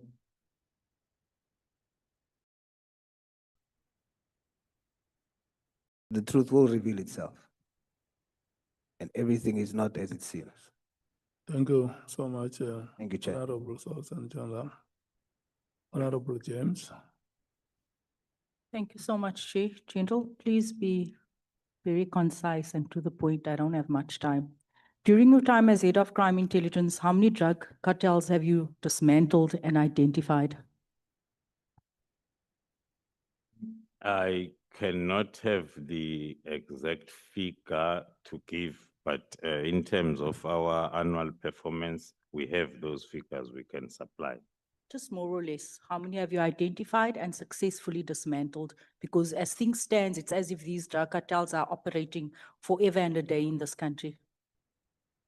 Yeah, I will say plus minus 11 or 12 per year. It's not easy to sum up my performance, as I've indicated, and I remember that basically one can say I was able to operate for 1.5 years, and then this disruption came. But we were making some inroads with our takedowns that were seen on the news, hitting the drug post, hitting the intercepting the drugs as they go in and out of the country. But I cannot be able to give the exact number. Are you able to give us an exact estimate on successful prosecutions of these drug busts that you've taken down? Also that in most cases, the prosecution will take a very long time because looking at my time as it started in 2023. So the takedowns and the arrests that were effected at the end of those projects towards the end of 2023, those cases, most of them are supposed to be still under prosecution. Okay, now this Jerry character that everyone seems to be crying about, he was a drug dealer, right? Not even a drug dealer, he was a drug manufacturer, he was a drug kingpin in South Africa. He was probably part of a cartel, am I correct? That's correct. Were you investigating him? Were you aware that he's a drug manufacturer, or did you only learn this after his disappearance? Honorable Member, that is part of the information that maybe I feel that the platform is not suitable for me to clearly explain as to the drug cartel involving Ket Matlala and his role, and as to the reasons why he suddenly came up to the level where he is now. Okay, so basically, because when we asked Mr. Matlala if he was involved in drug trafficking, he said no, only his friend was involved. So you've just clarified that to us today. So he too is involved in the distribution of drugs in all our communities. That's correct. So we lied again. That's correct, Honorable. Okay. General, also, you know that Gauteng is a hotspot for drug trafficking, okay? Considering your allegation that nearly the entire SAPS in Gauteng is captured by these cartels, I want to ask about an incident that happened in July 2021. I think it was in Aeroton. You mentioned that yesterday that there was a JMPD officer that was also part of the cartel in Kat and Sibia's corner. There was also a JMPD officer that was caught on that day with SAPS members when they had offloaded their truck and on their way off, and it was intercepted by other SAPS members. This JMPD officer that was on this scene, because it was millions of rands of drugs, has he been arrested? Is it the same JMPD officer? No, it's the second one, but the investigation, it includes even that incident. Okay, so the current investigation includes the Aeroton incident, and that wasn't the first Aeroton incident, it was the second It's one. not the only one. It's not the only one. Yes, Honorable. So you're saying that Mr. Kat Matlala, Jerry, everybody, they all linked? That is the investigation that we're busy with, as I've said, as and when the time is right, one can come back and give a feedback in terms of where we are now in terms of the. Because as I'm connecting the dots, this stretches to the Durban Harbor where a container was found with cocaine worth, I think 500 million or something to that, and then the second one again. And I'm looking at the people that you mentioned yesterday and this drug bust, it's all linked. And I cannot help but wonder, has any of these people been arrested? Yesterday, Honorable Chair, I touched on the way our operation was disrupted when we started on the 6th of December. So one will be maybe in a position then to refer to all the names that are under investigation if then we were not disrupted in terms of our plan of these takedowns regarding this whole drug cartel investigation. Have you alerted the JMPD MMC in Johannesburg? Are you working closely because these are his members? That is correct. Then the reports did go to the office of the MMC as well as the commissioner of police then in Johannesburg. Feroz Khan, is he part of the cartel? It's those types of questions that I'm not at liberty to answer with a yes or no, honorable member, based on the ongoing investigation. Is he a part of the cartel? Unfortunately, I'll give the same response, honorable member. Okay. So I guess this is why SAPS is going after Nhlanhla Khumalo in Gauteng, because he's dismantling their operations in Gauteng. Because if we have no one that's attending to the drug issue in our country, and we have ordinary citizens acting, and now they must be handed, give themselves up for dismantling these operations. Is that fair? If it's true, it's not fair, honorable member. We need to work together. We are clear in terms of the effects of drug or availability of drugs within our communities. Hence, we believe that with this project, we will be able to make a difference. And then also going back to your statement that the entire SAPS is captured, I also know that there's been so many irregular appointments in SAPS, and you briefly touched on it yesterday. Is it also part of your responsibility to look into these matters? One of the responsibilities of the division is to protect the SAPS against any harm. So the irregular appointments are meant then to harm SAPS. Hence, then we are part of the vetting process before the appointments are finalized. I want to ask you, did you vet General Fani Masemole's nephew that is working in his office? Are you aware that he has family members working in his office? Are you aware that Fani Masemole's right-hand, General Mosekile, has her daughter-in-law, has her daughter working all in the same office? No, I'm not aware, honorable member. Okay, so I put it to you that General Mosekile, are you aware that she was also embroiled in a macro incident?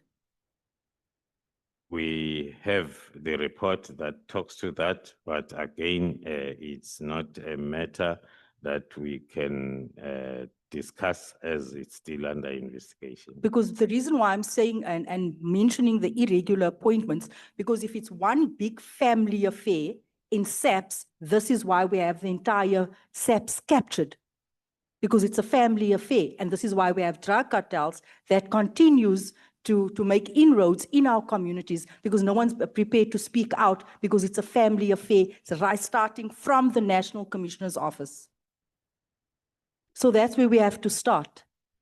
You cannot have sons, daughters, and nephews working in the offices of national commissioners that hasn't been interviewed, that hasn't been vetted. You are the head of crime intelligence. What are your plans to deal with this crisis in SAPS?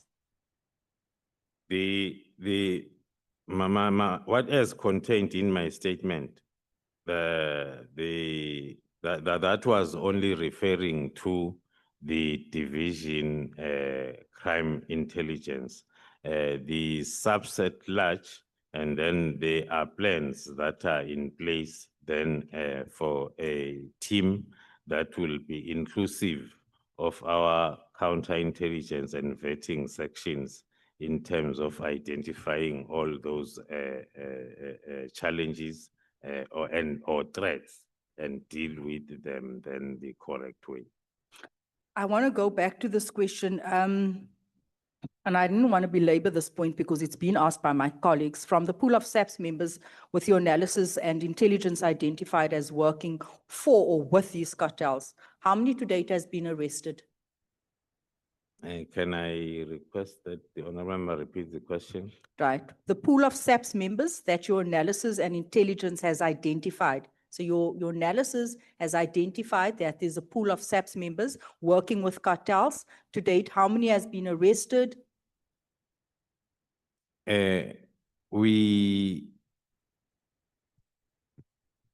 in terms of this particular investigation, one can say we have one so far, and as I indicated, the whole plan of the project was really disrupted from the 6th of December when we were starting with these takedown operations to dismantle the cartel from within and outside SAPS. But we have investigations that are complete, others are almost complete, and then we are continuing with the project. How many has been suspended?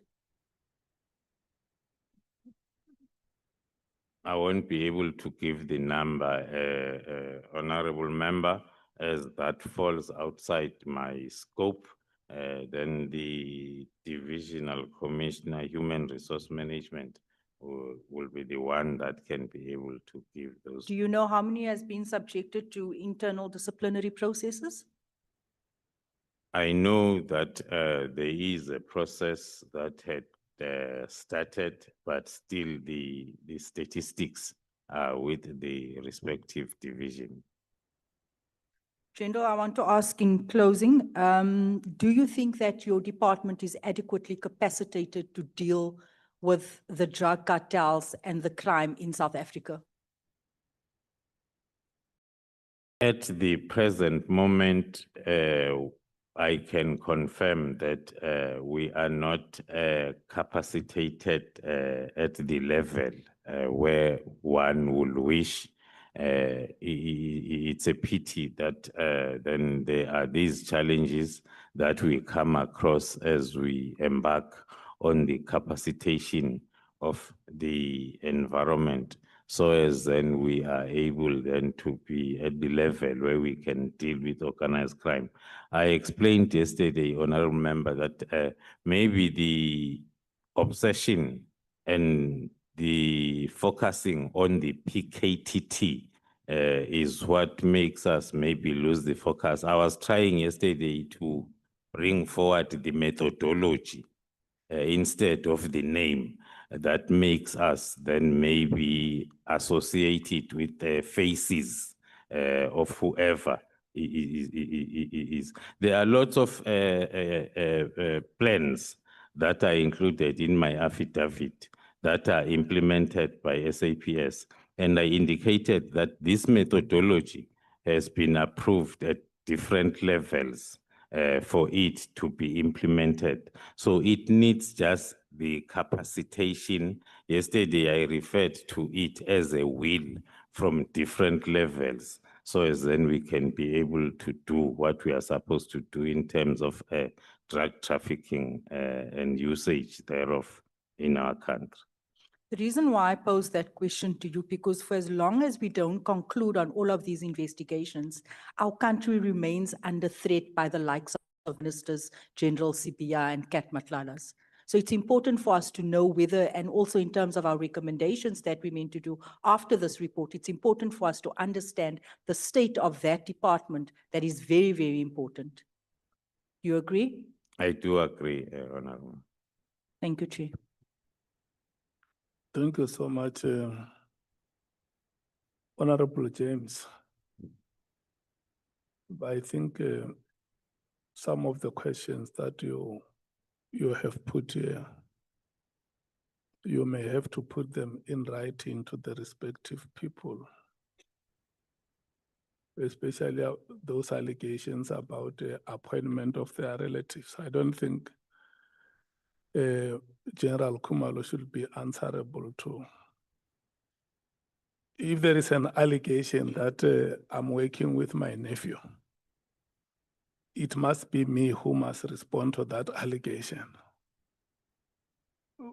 and I think he may have difficulties to respond to that. If there are any names that you have, let's put those questions in writing and forward them to the respective authorities for them to respond. I'll do so, Chair, and I hear what you're saying, but having family employed, that poses a threat. This is crime intelligence, and crime intelligence is meant to detect threats within Yeah. our country. So this is why I'm saying that he should be on top of this. It's not his direct responsibility, but when anything poses a threat in a department, he should be able to pick it up and sort of at least guide. That is purely HR matter, and the accounting head or the person responsible for human resource. No, Chair, I disagree with you.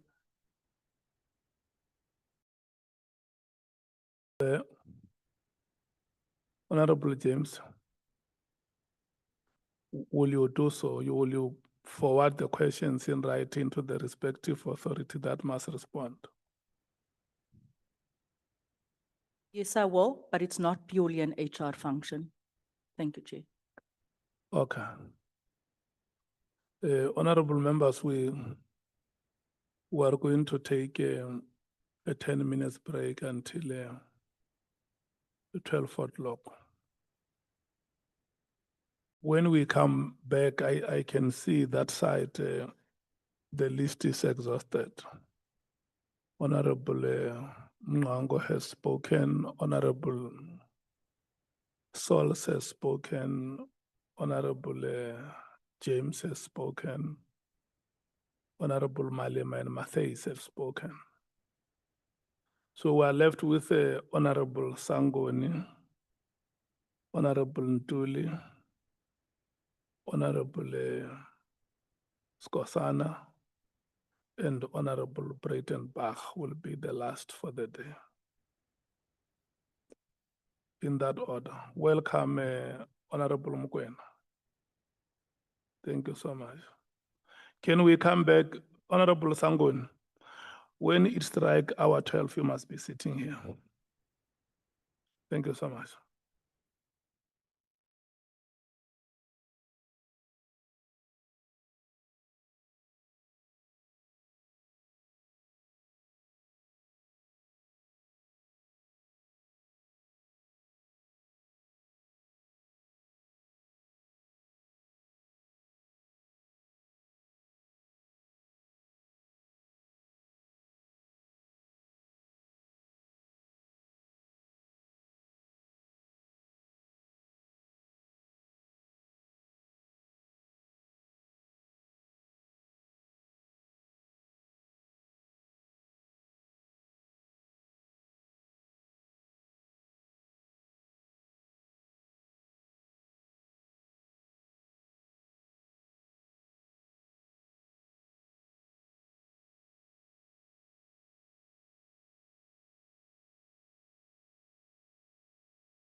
2 times, if I'm not mistaken. Cartel acquisition by crime intelligence. Why? It's a question that I'm not not legally allowed to answer in a public platform. I see. You see, I've listened carefully to you all morning. That's been a very, very convenient space for you to hide in. I've got to tell you that, it says something about you. And it's not something good. How long have you been head of crime intelligence? Since December 2022, And what have you done to reform it? as Tell me co- 3 things you've done to reform it. as contained in my affidavit, we have looked at the legal framework that we had put in place. We have aligned our activities in terms of the priorities of SAPS, and we are dealing with the issue of capacitation, which is still ongoing. And how many people that are compromised have you fired? I won't have the number as of hand, but there are a number of people that we have Give me dismissed. a ballpark figure, 5, 10, 20, 100.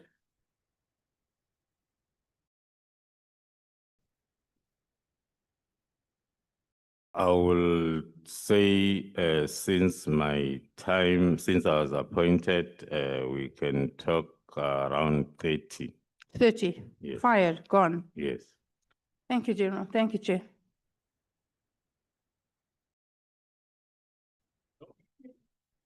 Are you done, Honorable Breitenbach? No, you deserve the chairperson's award.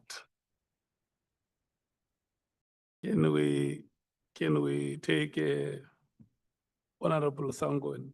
Yeah, no, It's 4 minutes out of 10 that Fine. Honorable Breitenbach has taken. So your time now ends at 26 minutes to 1. thank you, Chair. And based on that work by Honorable Breitenbach, I'll agree with her all the time. And it doesn't mean that the ANC has captured the DA when I say that. Thank you. Thank you very much, General Khumalo. Good morning, sorry, I don't think I greeted you today. General Khumalo, let me start off by I think just expressing our appreciation that you have come to the Ad Hoc Committee. We did, understand that you were ill-disposed, and we truly appreciate you being here. And I'm saying that because your testimony is really important to help us close a lot of gaps that were left. My first question to you, General, is, are you involved in a project of state capture?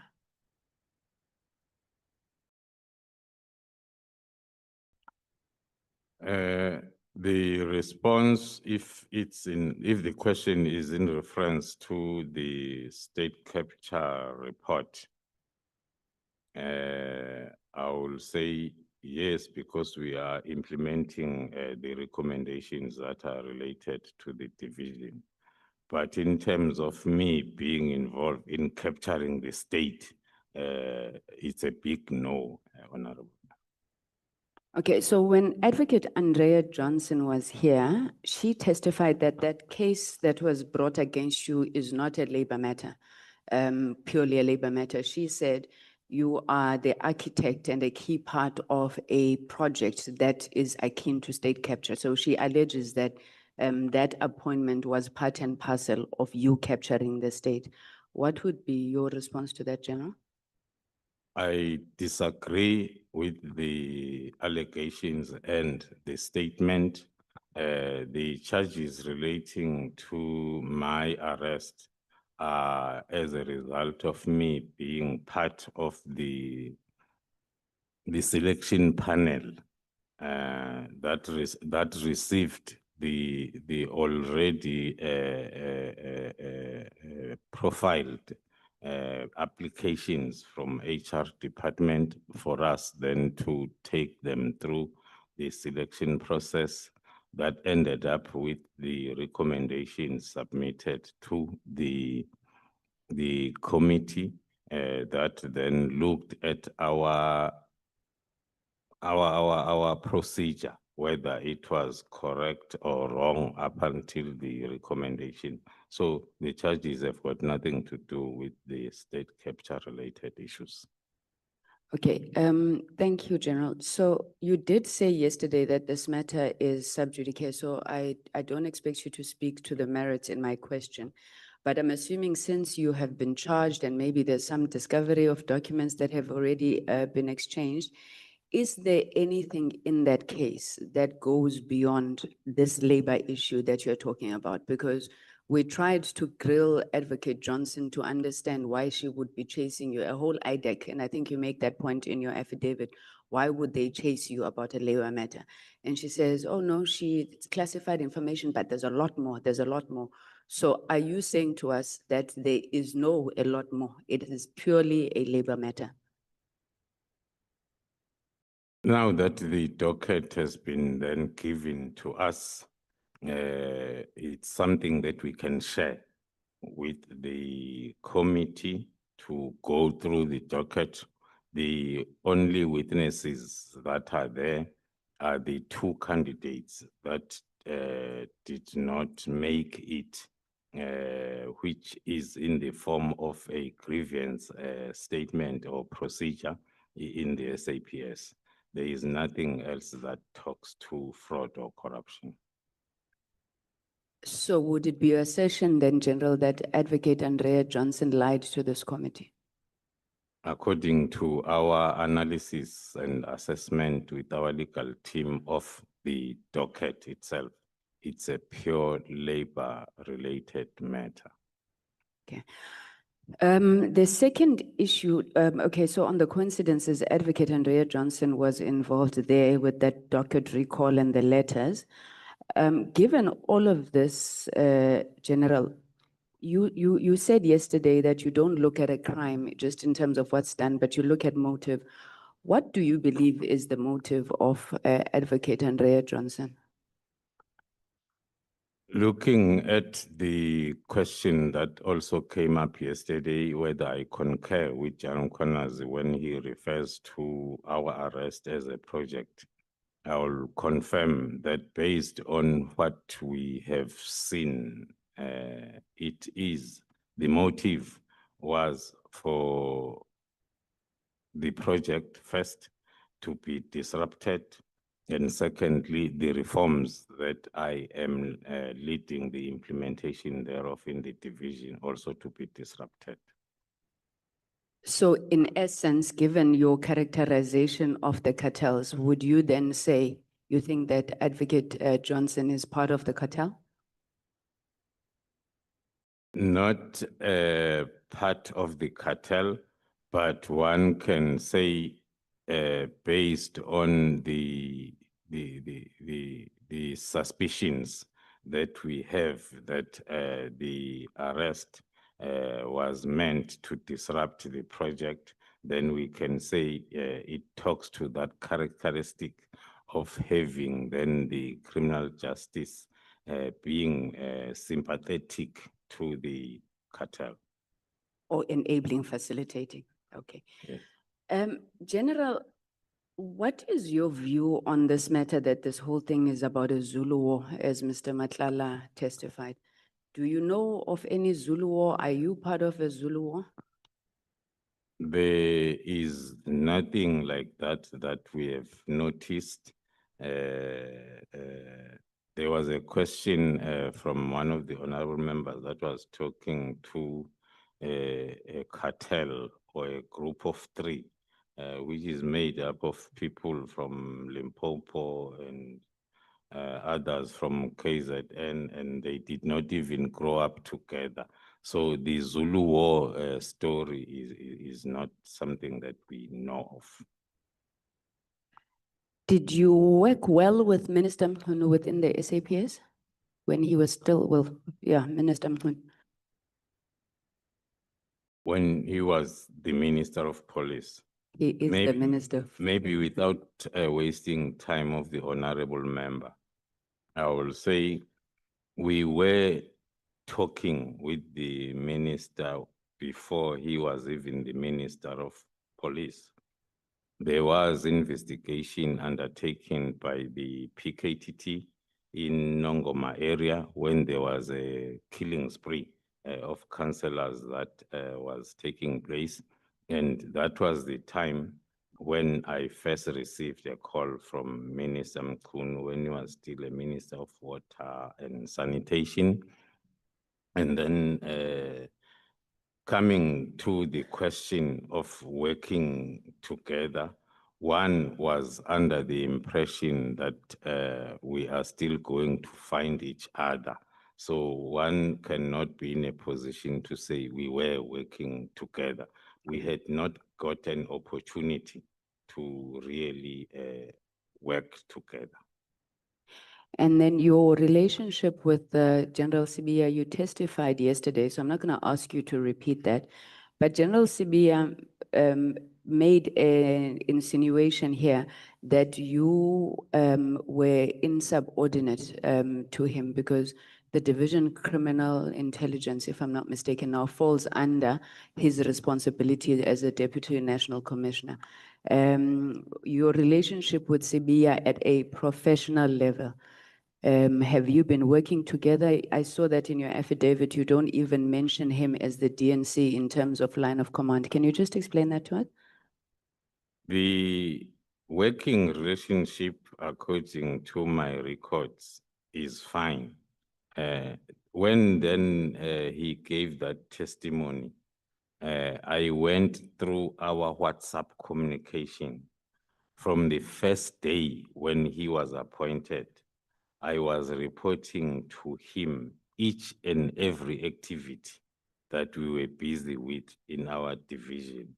And with all the submissions, we will go and brief him first before we go with him to the National Commissioner. And then things changed. That's why I had to do that quick analysis to check as to where did it go wrong. And then I realized that from August 2024, then the communication started then to be, because he will start sending messages that I'm investigating him and all types of accusations. So the communication changed from operational and professional reporting to accusations, and then it closed the space of professional interaction and reporting up until the December incident up to now. Okay, thanks, General. Through your testimony, I think the committee, well, not even just through your testimony, even our own experience, Mr. Nhlanhla is clearly an unreliable witness if he's not a liar. But I'm interested in the allegations that he made against General former Minister Bheki Cele. In the course of your work, have you uncovered anything, or are you investigating those particular allegations? We don't know what to believe anymore when it comes to Mr. Nhlanhla. So have you come across, before Mr. Nhlanhla's testimony, any accusations that Minister Cele would have taken money from Mr. Nhlanhla?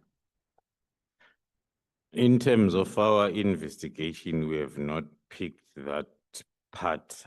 We have picked a lot of people that have interacted with Mr. Nhlanhla in terms of exchange of money, but then we have not picked up anything with regards to the former Minister of Police.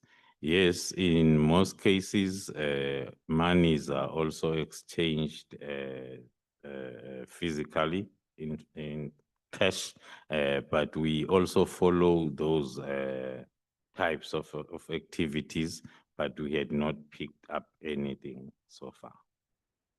Thanks, General. So the core mandate of this ad hoc committee is really to look at the veracity and the extent of the allegations that General Mkhwanazi said. And I'm going to ask you a couple of questions, General, which are really looking at the veracity of the allegations. I do want to give a preamble that says that Minister Mkhwanazi is sitting at home now, in my understanding, there's two main allegations against Minister Mkhwanazi. One is that he overreached his authority when he gave the directive to disband. And the second one is that he's allegedly a member of a cartel. Now, on the first one about overreach, you testified that the way that the PKT was established is the way it should be disestablished. And you gave us the hierarchy there, where you said the president, the IMC, and then minister, national commissioner. So is it your testimony that besides the fact that the minister did not consult the IMC, it was well within the ambit of the minister to direct, because that is how it would have been formed in the first place? According to my understanding and my view, the minister did overreach because those are operational powers of the National Commissioner to establish and de-establish the task team. Even the provincial commissioners, they have those powers.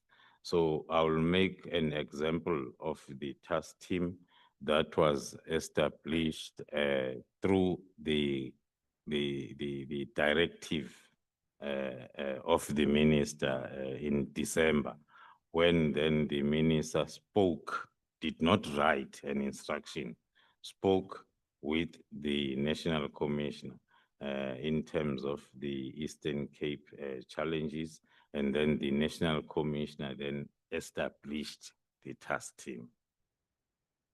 Okay, I don't want to belabor this point, so we can pass, but I do want to say everywhere where I look in your affidavit, there's 4 instances of approvals when it comes to the task teams. Whether it is reports, it's a recommendation by National Commissioner, whether it is this establishment plan, it's a recommendation, all the approvals reside with the minister. But I want to move on to the next allegation that is made against the minister. So you testified, General, and I hope I'm not going to use words interchangeably. I don't know the difference between a syndicate and a cartel, and maybe you could just speak to it. But in paragraph 108, you said that Mr. Molefe is a known cartel member. And then I think you then said here he is dealing in drugs. Is he just dealing in drugs, or you believe he's a business person who exerts influence over SAPS officials? Is it part of your tenderpreneurship characterization? That is correct, Honorable Member. Now, you then said these cartels are organized criminal networks with clear objectives. General Mkhwanazi then testified before Nhlanhla that Mr. Nhlanhla and Mr. Molefe were members of the Big Five cartel. Is that your understanding as well? That's correct.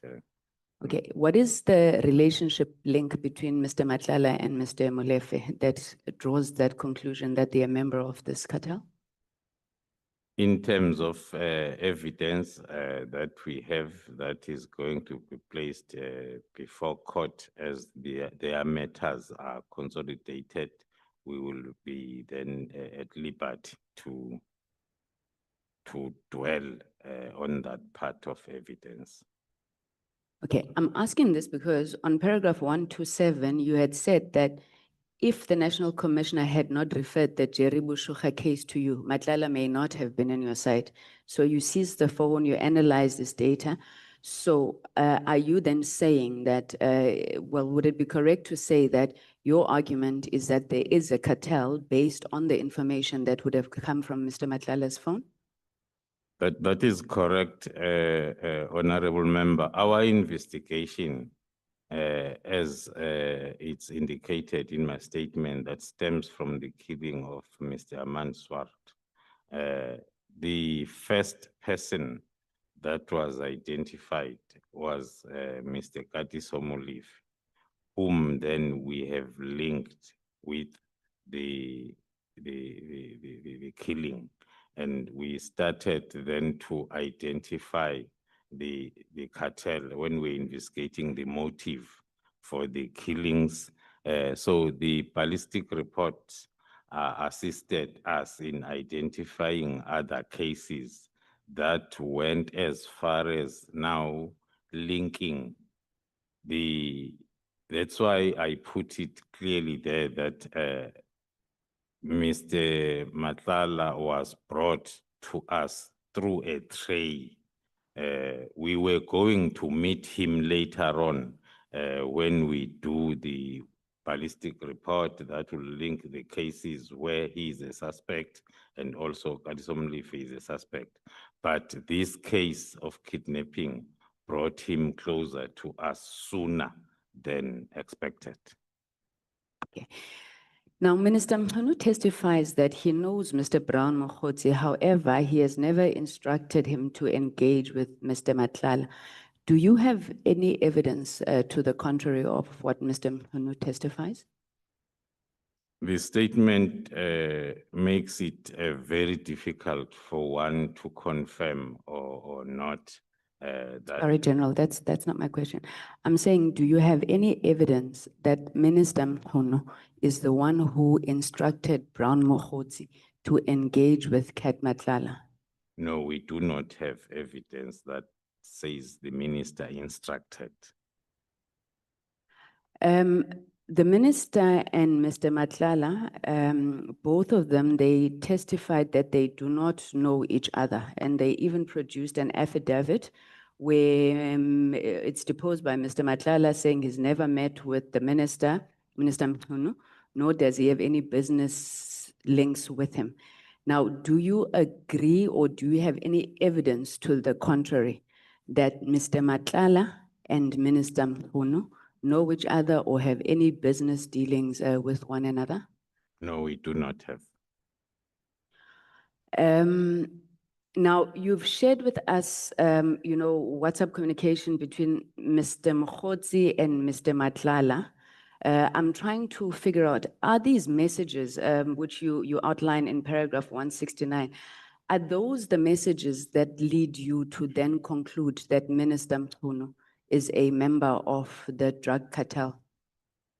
No, Honorable Chair, through you, the messages are not meant to prove Minister Mkhwanazi being the member of the cartel.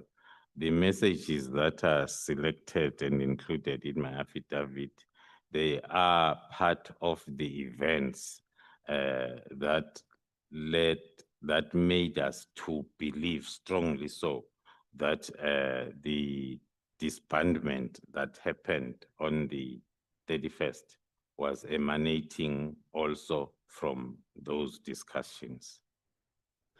It's a very big belief, General, and I think, I mean, the implications of it you see already, especially on Minister Mkhwanazi.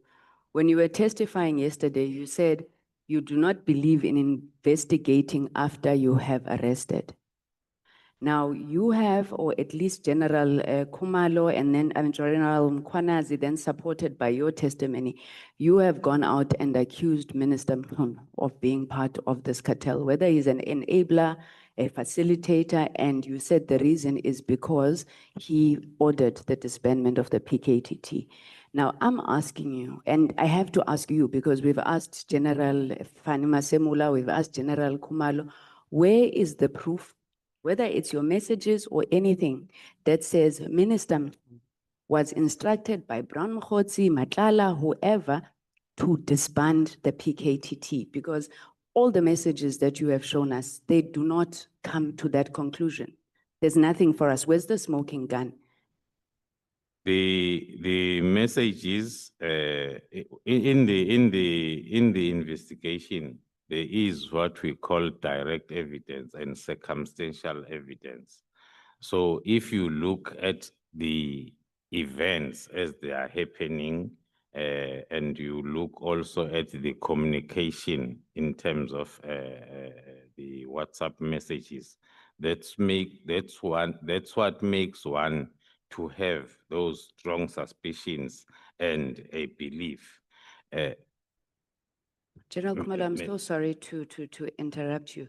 I would understand the concept of circumstantial evidence as much as I understand conjuncture, suppositions, insinuations, allegations, but it's a very, very serious allegation against Minister Mkhwanazi. I've gone through most of the messages that have been put before us from different witnesses, and at no point do I see anybody discussing with Minister Mkhwanazi the disbandment of the PKTT. The closest to it that I see is Brown Mokhotsi speaking to Matala saying the guys are being disbanded, whatever they say between them. Where does Minister Mkhwanazi enter? Because circumstantial evidence, it can't just be an issue of we looked at these messages and then we have these suspicions. The man has, his career is destroyed, he's sitting at home. At which point does it point directly to Minister Mkhwanazi? As I've explained, Honorable Member, there is no direct evidence currently, but then the investigations are still ongoing. But then have you not now arrested or at least accused before you completed your investigation, which you said is against what you set out to do as part of your professional work? On that answer, on that question, Honorable Member, I'll respond in this format. The allegations that are probed in this committee as well as in the commission are stemming from the press conference. And then there are investigations that are ongoing that are not included either in the press briefing and also, as I indicated yesterday, in the affidavits that are submitted to. General, do you believe that General Mkhwanazi erred in going out and making such accusations in public against Minister Mkhwanazi when you are still investigating? You have no evidence that you're able to adduce before us that Minister Mkhwanazi is part of a cartel. No, I don't believe so. So it's correct to go around and accusing people and saying we're still investigating. It depends, Honorable Chair, as to the situation as well as the narrative, because the press briefing is not an affidavit. And then the investigations, as there are affidavits that are included. It's before us, General, both yourselves. You've put affidavits before us. And when we're asking you, where is the evidence to back up the statements that you've put in the affidavit? It can't be that it was a press briefing. That's what I'm trying to explain, Honorable Member, that there are lots of investigations that are ongoing, stemming or coming from the press briefing. Okay, thank you very much, General. Maybe just to close off this issue of Minister Mkhwanazi, do you have any communication between Minister Mkhwanazi and Mr. Molefe, the other member of the cartel?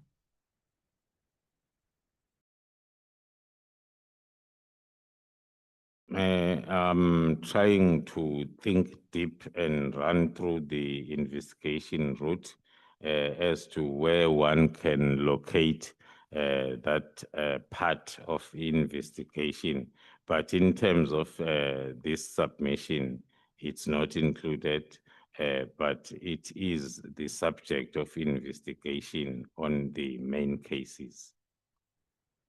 Okay, General, I've got 3 minutes left, so if you could please work with me, I'll try to be very quick. Evidence of corruption of the judiciary, if you could just speak to us, because there's a lot of allegations that have been thrown by SAPS as well against the judiciary. What has been done there? And then my final question, in the event I'm not going to come back, what is it going to take to fix these problems at SAP, which some of us believe are linked to personalities, but what will it take? And then do you think you as the top officials of SAPS will ever be able to work together again? Thank you, General. Thank you, Chair. To work together, maybe starting from the end, reversing, working together, it's still possible and it has been there for a very long time. And then the current problems started with maybe the new appointments that then did not gel in terms of the work that is supposed to be done from the top management point of view. So I believe it can still be fixed. Corruption against the judiciary. In terms of corruption against the judiciary, on our findings so far, we can confirm that there are strong suspicions of the whole of criminal justice system being affected or infiltrated. There are individual investigations that are taking place. I cited a lot of examples yesterday from the Eastern Cape judgment on Nhlanhla case to the bail decision in Gauteng in terms of Pesitau and also Mr. Mlife's continuous bails. So there are investigations that are ongoing in terms of getting evidence, criminal investigation. Thank you. Chair, maybe through you, may we please request that the committee writes to SAPS and request the names of the judges that SAPS says are implicated. I don't believe the work of the Ad Hoc Committee will be complete without that. Thank you. Thank you very much, General. Thank you so much. And let me reconfirm that your time is only ending now. Because honorable members, there has been a speaker before Honorable Sangoni took the platform. That was Honorable Breitenbach. I could see that you had forgotten and you think that I'm giving the ANC an undue advantage. We don't work like that. We are men and women of integrity. Yeah. We are men and women of integrity.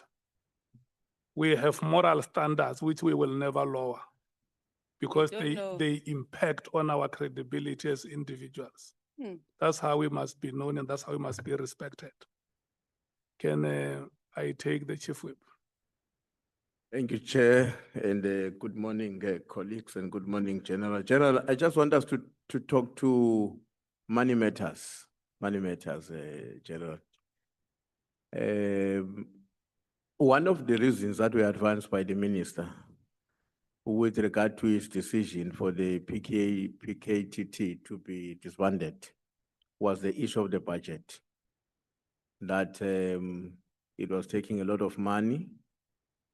But there's a sense that maybe some of the money could not be properly justified. Let me just give you an example and then you'll comment. For instance, we have it on record, having listened to many witnesses who came before us, including your CFO, that for a period of 5 years, up to 2025, February 2025, you have already spent over 100 million rands on overtime. And it's broken down in the following way: 2018, 19, 17 million, 19 and 20, 26 million. Maybe when you comment, you'll also indicate why does it fluctuate the way it does. 2020 to 2021 is 21 million. 2021 to 2022 is 14 million. 2022 to 2023 is 15. 23, 24 is 3.6. And then the last one is 13 million. What is your comment on that? Right. Thank you, Honorable Chair, Honorable members. My comment first on the reason of the expenditure of the PKTT as one of the reasons for the disbandment will be first based on the deduction that it's an afterthought reason that came very late without the engagement that was supposed to take place from within SAPS, so as we are able to explain and account to the minister in terms of expenditure. The expenditure as presented by the CFO, mainly focusing on overtime, doing the analysis of, let me confirm the fluctuation thereof, but doing the analysis for the previous 6 to 7 years or the whole period of existence of the task team, the overtime expenditure will fluctuate based on the number of cases that are allocated to the team. There is a time, although I won't remember exactly, when there was a discussion in terms of increasing the allocation of overtime budget based on the reason that the team, especially the investigating officers, the number remained the same. Now, once you have more cases that are now at court, it means the same investigating officers are spending their 7 to 4 time sitting at high courts for 2 to 3 weeks to 3 months when the matter is there. That will force then the investigation of the new cases to be done after hours and over weekends. That there is a time when one can have access to that fluctuation where the overtime increased because of that reason. So is there a clearly spell out procedure which you have that properly regulates the way in which this overtime payment are being done? Yes, Honorable Chair, Honorable members, the overtime allocation will be estimated in the budget, and thereafter, the cost center, the current cost center for the PKTT is KwaZulu-Natal province, head of finance. So each commander of the team will apply for certain hours of overtime to the Major commander, giving reasons and duties that will be performed after hours or over the weekend by those members. And that application will go out of the task team, will go to the finance section of the province, KZN, for approval. So that is the standard procedure that is in place in order to put controls that the PKTT operators or management are not both the player and the referee, in the fact that they approve the duties and they also approve the overtime. So they will approve the duties to be performed after hours or over the weekend and submit to finance in KZN for them then to approve. And that approval first gets the recommendation by the provincial finance head, and then it will go to the deputy provincial commissioner crime detection for final approval. That is the standard procedure. Okay. General, what is meant by, in your budget items, there's something that is called cell phones, consumables, and section 205. Maybe I'll understand the consumables being the airtime, data, and all of that. But what is meant by 205, section 205? Yeah, thank you, Honorable Chair, Honorable members. It's a short word that talks to each and every investigation will need then the part of the investigation talks to the application of communication data to the service providers. So that expenditure is for, I can't remember which service provider, I think it's Telkom that is selling us as the police or as government that information. Others then are giving it for free, but then you need to provide consumables like the discs to save those bulks of communication data. But the cell phones, are they are not procured annually. So, or they are procured annually. So if I'm a member of a PKTT, I have to make use of a cell phone and you give me today. Are you giving me another one next year or I have to remain with the same phone? No, that's a consumable based on the monthly fees that are paid on a contract, Not the handset? not the handset. Okay. In your affidavit, General, you are arguing that beside the PKTT, there are other task teams which are in existence and also using a lot of money. I think you made an example with the wine on mining, about which you said so far it has probably used close to or just above 1.1 billion. Now, and you are saying if the concerns of the minister were really about the money being used, he should have considered that as one of the task team. And they are also saying he, the minister himself, created another task team in December, which had to deal with taxi violence in the Eastern Cape or somewhere. But the main contention there, your argument is that, therefore, because of those reasons, you believe that it was not appropriate for the minister to use the cost of the PKTT as one of the reasons for him to suggest that it must be disbanded. What is your understanding of, let me put it in this way.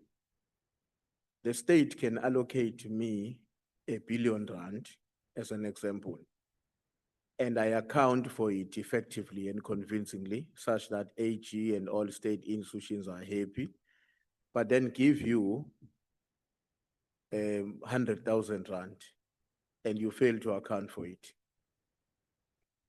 Let's not deal with the value for money, but just accountability. You are unable to account for it. Don't you think that the minister might be having a cogent argument in relation to the method and the way in which the money for PKTT is being or has been accounted for compared to these other ones? Never mind the figures, which may be more or less the same or even one being above. Yes. No, thank you so much, Honorable Chair, honorable members.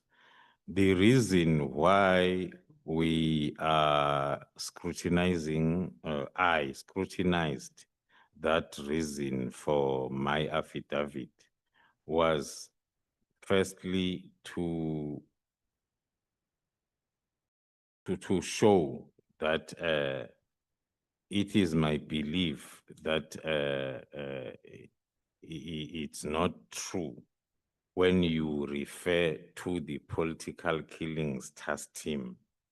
The budgets for all the interventions are assigned to the particular cost center that is responsible for accounting for each and every cent. So the CFO is the chief of all the cost centers.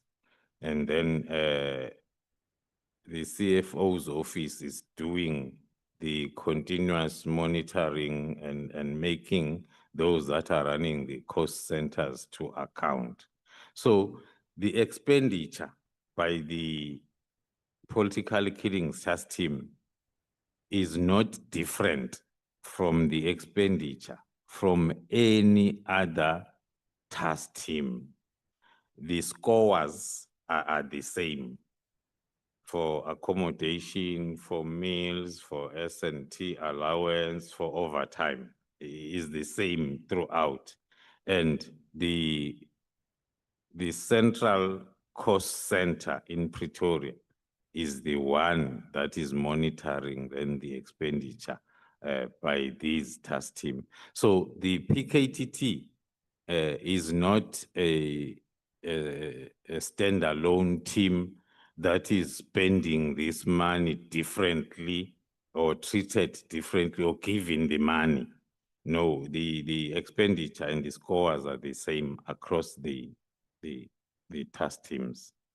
The reason why we are flagging the new task team for December that was initiated during the tenure of the minister, firstly, was to show that the task team approach is not something that you can get rid of.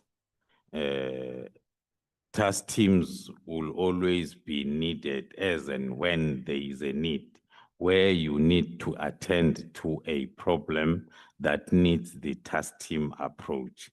Secondly, then was to show that the expenditure cannot be the reason, because the expenditure of PKTT, irrespective of the amounts, is not different from the expenditure by any other task team. So General, maybe to make it easier for somebody like me who's external, the amount of money paid for a member per hour on overtime is the same across the board. The distinction may be the frequency and the number of hours. That's what you're saying. That is very correct. The task team does not have a separate dispensation. Task team members are treated the same as all other government employees in terms of overtime tariffs. The difference might be hours. So where we witness a jump on the budget, a fluctuation on the budget, what is the best way for us to understand that? How do we explain it, or how would you explain it to us? Where there's that fluctuation I was reading from 17 million rand at some point to 26 million rand. Yes. As I've tried to explain, Honorable Chair, honorable members, that the fluctuation might be necessitated by different factors. It's either there are new allocations of dockets that will need additional investigating officers to be called up to beef up. That will increase then the budget, or the very same capacity that is there as the need arises, and of late, most of the investigation is done after hours as well as over weekends for all cases that are still under investigation, because most of the cases are at trial stage, and the members, they spend most of their time at courts during the day, Monday to Friday. Okay. Now I want to go to 114 of your statement. You don't have to go to General. I'll remind you, and this is a small issue. Lieutenant General Mkhwanazi's office had received an inquiry from an individual that members of the DPCI were conducting an operation at the residence of Mr. Katiso. Who was the individual? The individual claiming. Have you ascertained who was that individual? That is coming through you, Chair. That is coming from Brigadier Mkhwanazi's affidavit, who then I think Captain Kruger, according to Captain Kruger, he was told by Brigadier Mkhwanazi over the phone and advised that DIVCOM, Lieutenant General Mkhwanazi's office had received an inquiry from an individual claiming to be members of the DPCI. So it's a long chain of hearsay. Then the individual that would have called General Mboto, according to our investigation on that chain, is the former national head, who is the one who then informed General Mboto to attend to that complaint. Okay. I'm not sure whether you have made any comment anywhere else, but in your affidavit, you're making references to Officer Mokhatle. You remember the Mokhatle from JMPD. What do you make of that character? The character, based on our investigation up to so far, talks to those members that are close to the high profile criminals, and sometimes also I refer to this new phenomena of our junior members moonlighting to boost their income. I think as part of evidence, which is included in his own affidavit, there is somewhere where he says he also provides services of licensing the vehicles of Mr. Mlife, and then he will get 500 rands per car. So there are different services that one is deducting from his affidavit that he is providing, like the services he provided on that day, on the 6th, when he drove with him to look for the suspicious vehicle, circulate, identify it, and give that information back to Mr. Mlife. That will be then maybe for a particular price. Okay. On the leaving the suspicions, the last sentence, leaving the suspicion of the PKTT's mistaken identity. It's on page 74, paragraph 237 of your statement. The last sentence there, it says, leaving the suspicion of the PKTT's mistaken identity. So my question, what does that phrase mean? And the second question would be, do you think that the minister acted consciously to aid or in support of the nefarious activities of other people that wanted to do certain things that are wrong, or the minister might have acted in good faith, unknown to him that his actions were at the service of other forces with wrong intentions?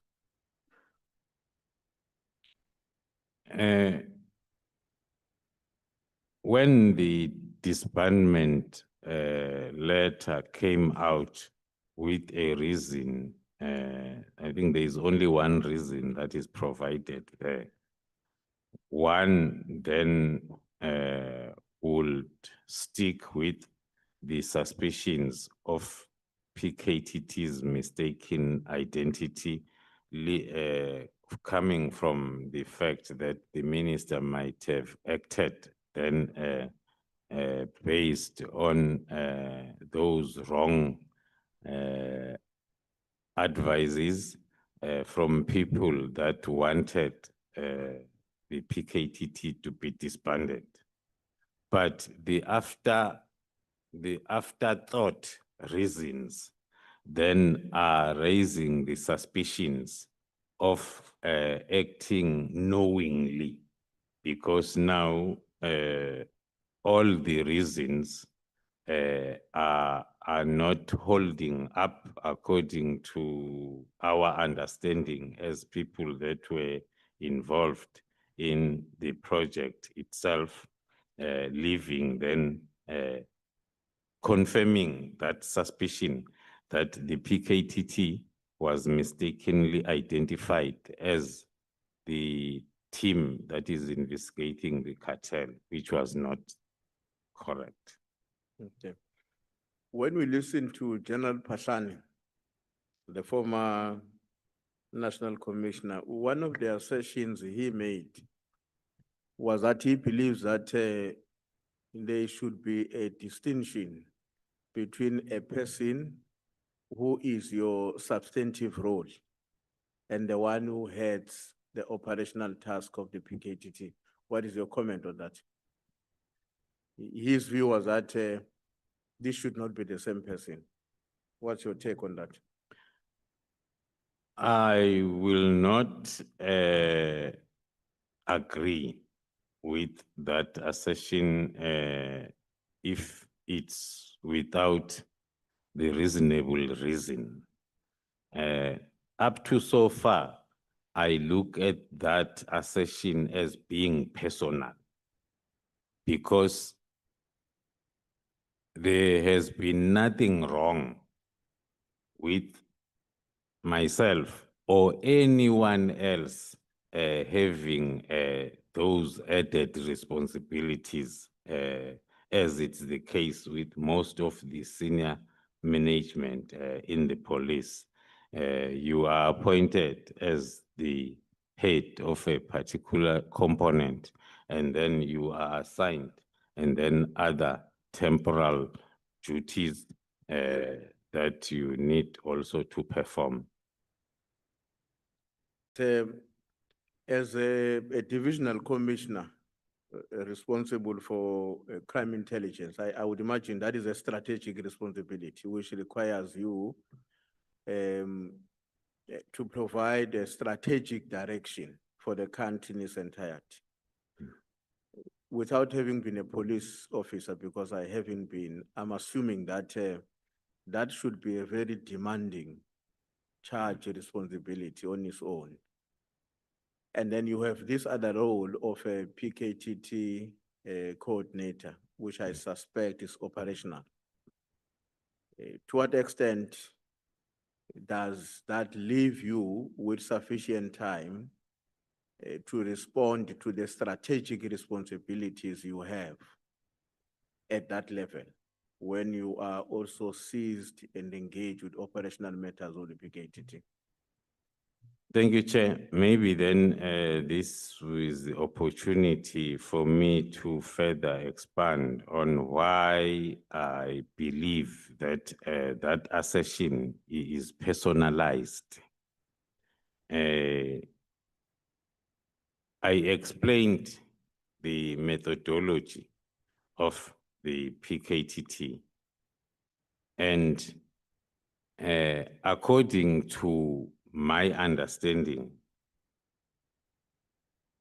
the appointment of myself as a divisional commissioner, I believe it's a huge responsibility, and I've delivered and I'm still delivering to the best of my ability.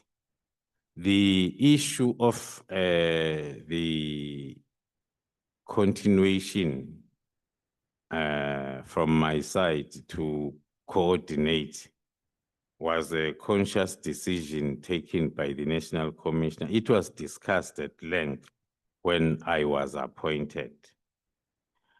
I am not, there was a time when I was full-time in the task team. After my appointment, I'm no longer full-time and I'm not doing anything other than receiving the reports and making sure that the methodology is still implemented accordingly. So my involvement is with the name, if I may put it, only. There is no day-to-day work that I am performing there. And there are capable commanders there that have clear understanding of the methodology. So there is no need. I believe that the reason why the National Commissioner took that decision is because of his previous experiences.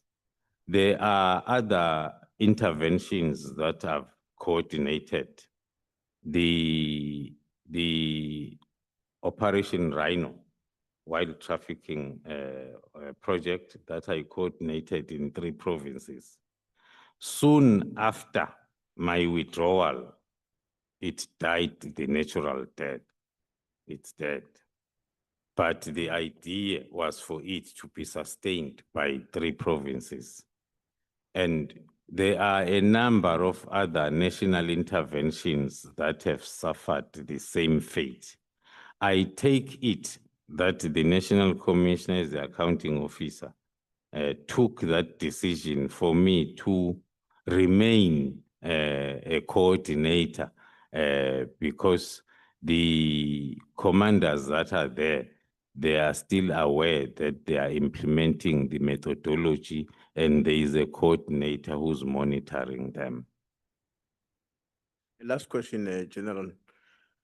Have you, as the top brass of the police, have you had an opportunity to reflect on how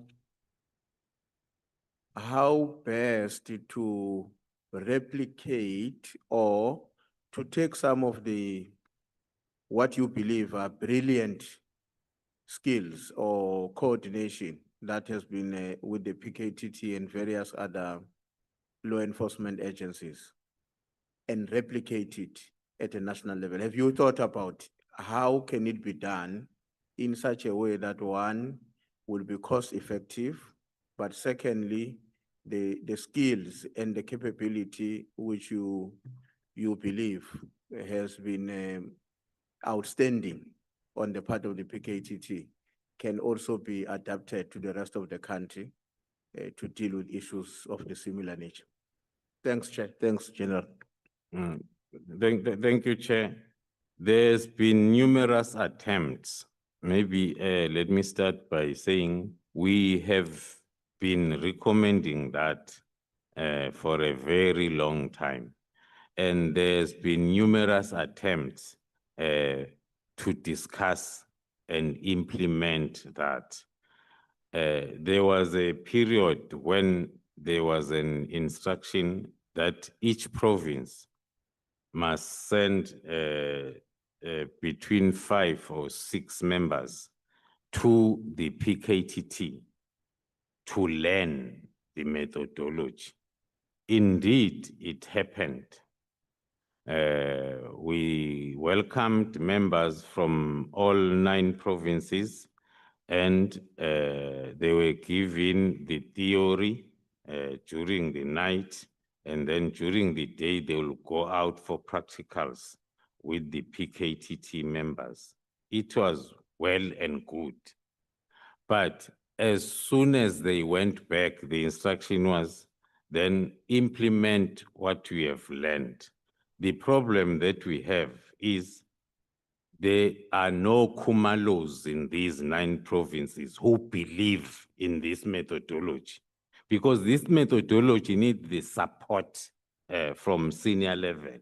Now, when these junior members, they get back, I still receive calls even today from some of those members that were trained and they believe in this, but then their commanders, then they believe otherwise. Thank you so much, Honorable Skosana. Thank you, Chair. So Khumalo, you are saying each province must have a Khumalo why? Thank you very much. Why? Hello. General Khumalo. Just to say it, Skosana, Chief Whip, in case you get pressed for time, you are released. Thank you. Ngithokoze General Khumalo. Ngizokuthoma mhlambe ngokukubuza ngento ezinenganyana lapha ku issue ye-IDEC. Mara kokuthoma ngifuna ukuku-assure that the issue of the Minister of Police being his life being in disarray. I don't think it's true because the minister still enjoys the benefits of parliament because he's on a suspended leave, he's getting his salary, he's got bodyguards, he's better off. In fact, it's a perversity of justice as far as we are concerned as Mkhwanazi, that the president has erred in that. But I'll start by saying the issue of IDEC. Who arrested you?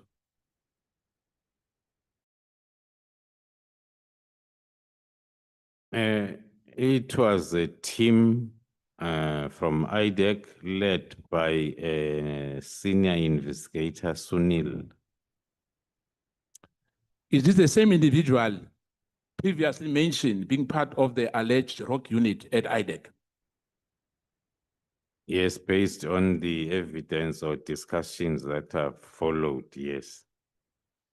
Honorable James reportedly mentioned to Andre Johnson, the IDEC head.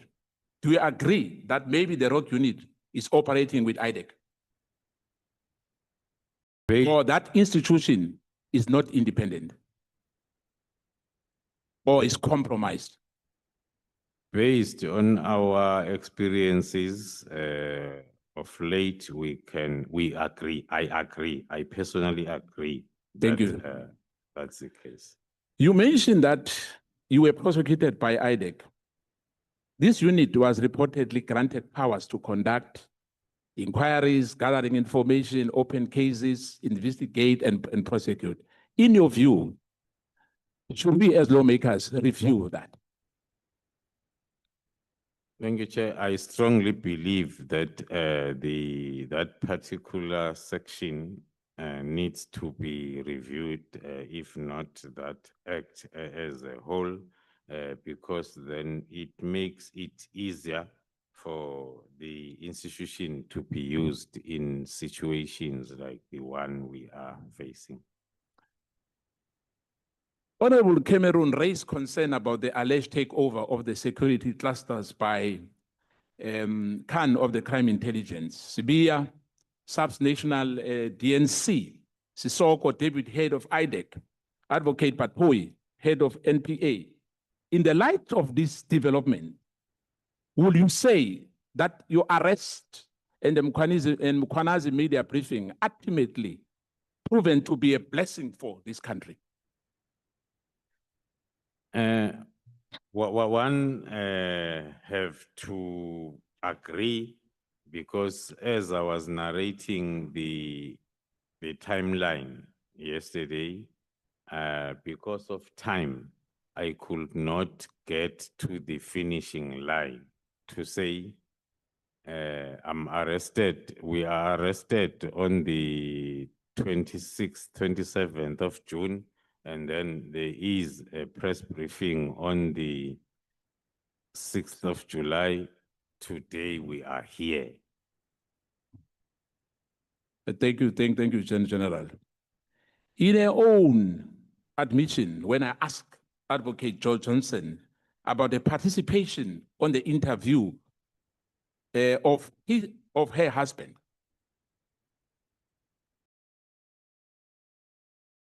and point scoring process involving her husband to be appointed as the crime intelligence. What's your view on that, in short? By failing, let me just finish it by saying, by failing to recuse herself, she improperly influenced the outcome, creating a clear conflict of interest and breaching her duty of impartiality.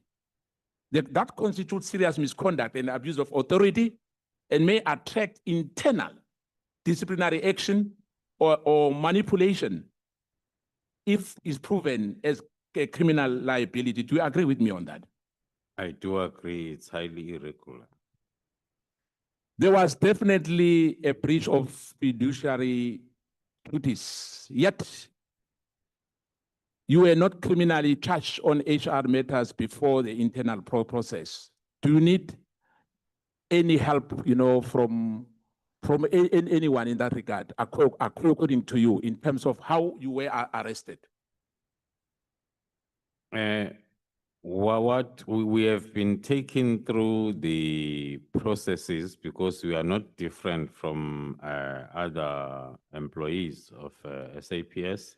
We have been temporarily transferred out of the environment, and then there's been investigation departmentally conducted, and we have been cleared. When it comes to the criminal part, we have successfully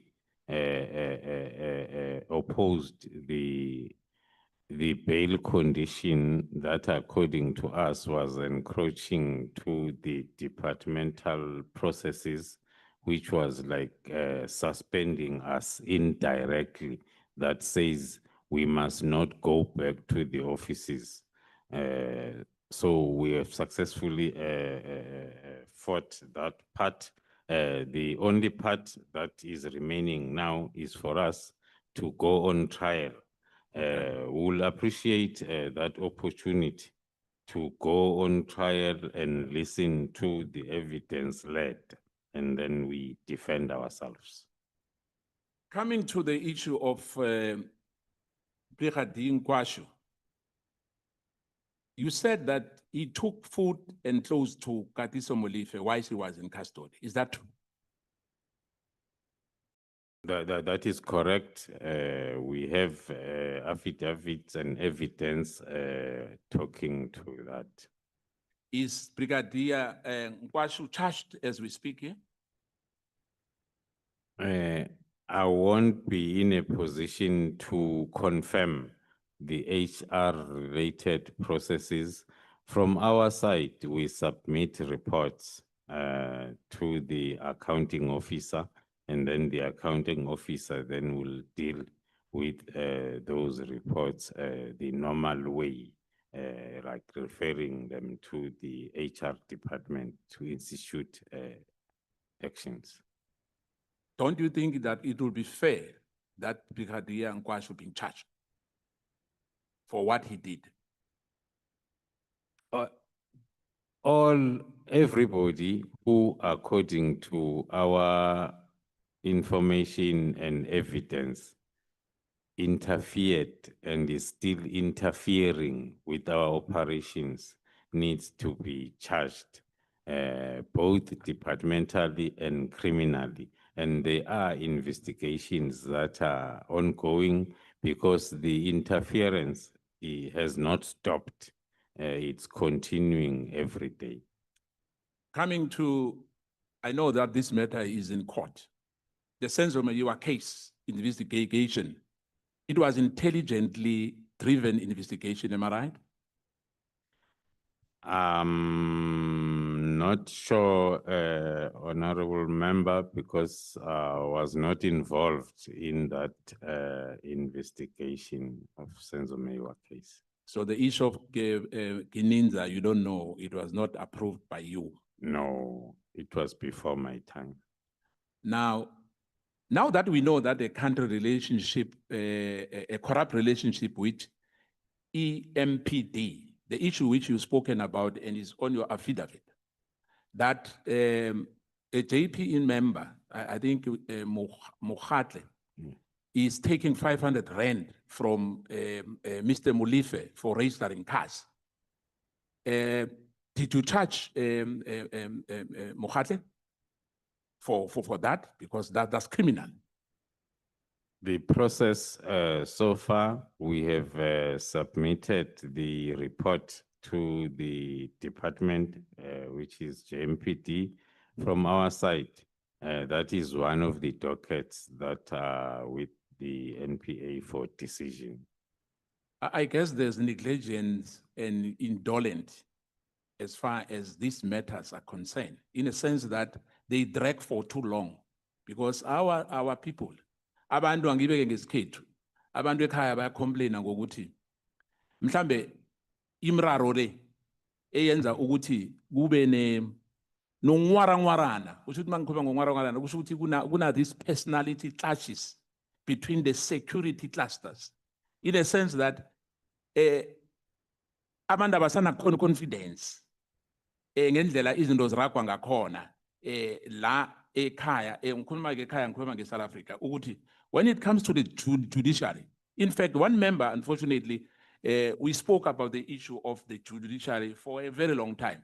He's been complaining for years that the judiciary is corrupt, the judiciary is captured.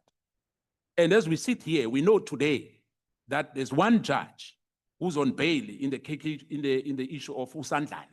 I think it's a church-related matter. But she's not the only one. And I guess that as a core committee, it's not about you, General, on this one. We have to take a decision on that matter because we can't make allegations and it ends as allegations. I know that Nina njengabantu abantu kanjalo aba responsible for the safety of South African citizens. There's nothing wrong of what you did, and I'm going back to that issue of the minister, because we have to connect the dot. The court will decide whether a right in the investigation of what, or let me put it, your findings, whether we are correct, is not upon you. Your job is to investigate.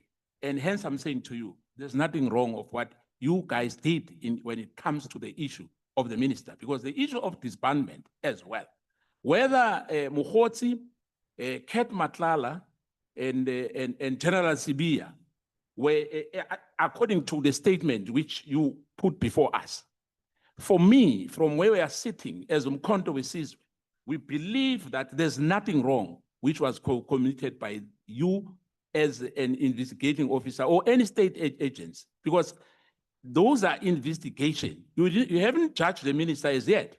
The court will decide. And hence I was saying to you earlier, there's nothing wrong with that. But coming to this General, I'm going to pose a few questions for you as well. I'm going to say to you,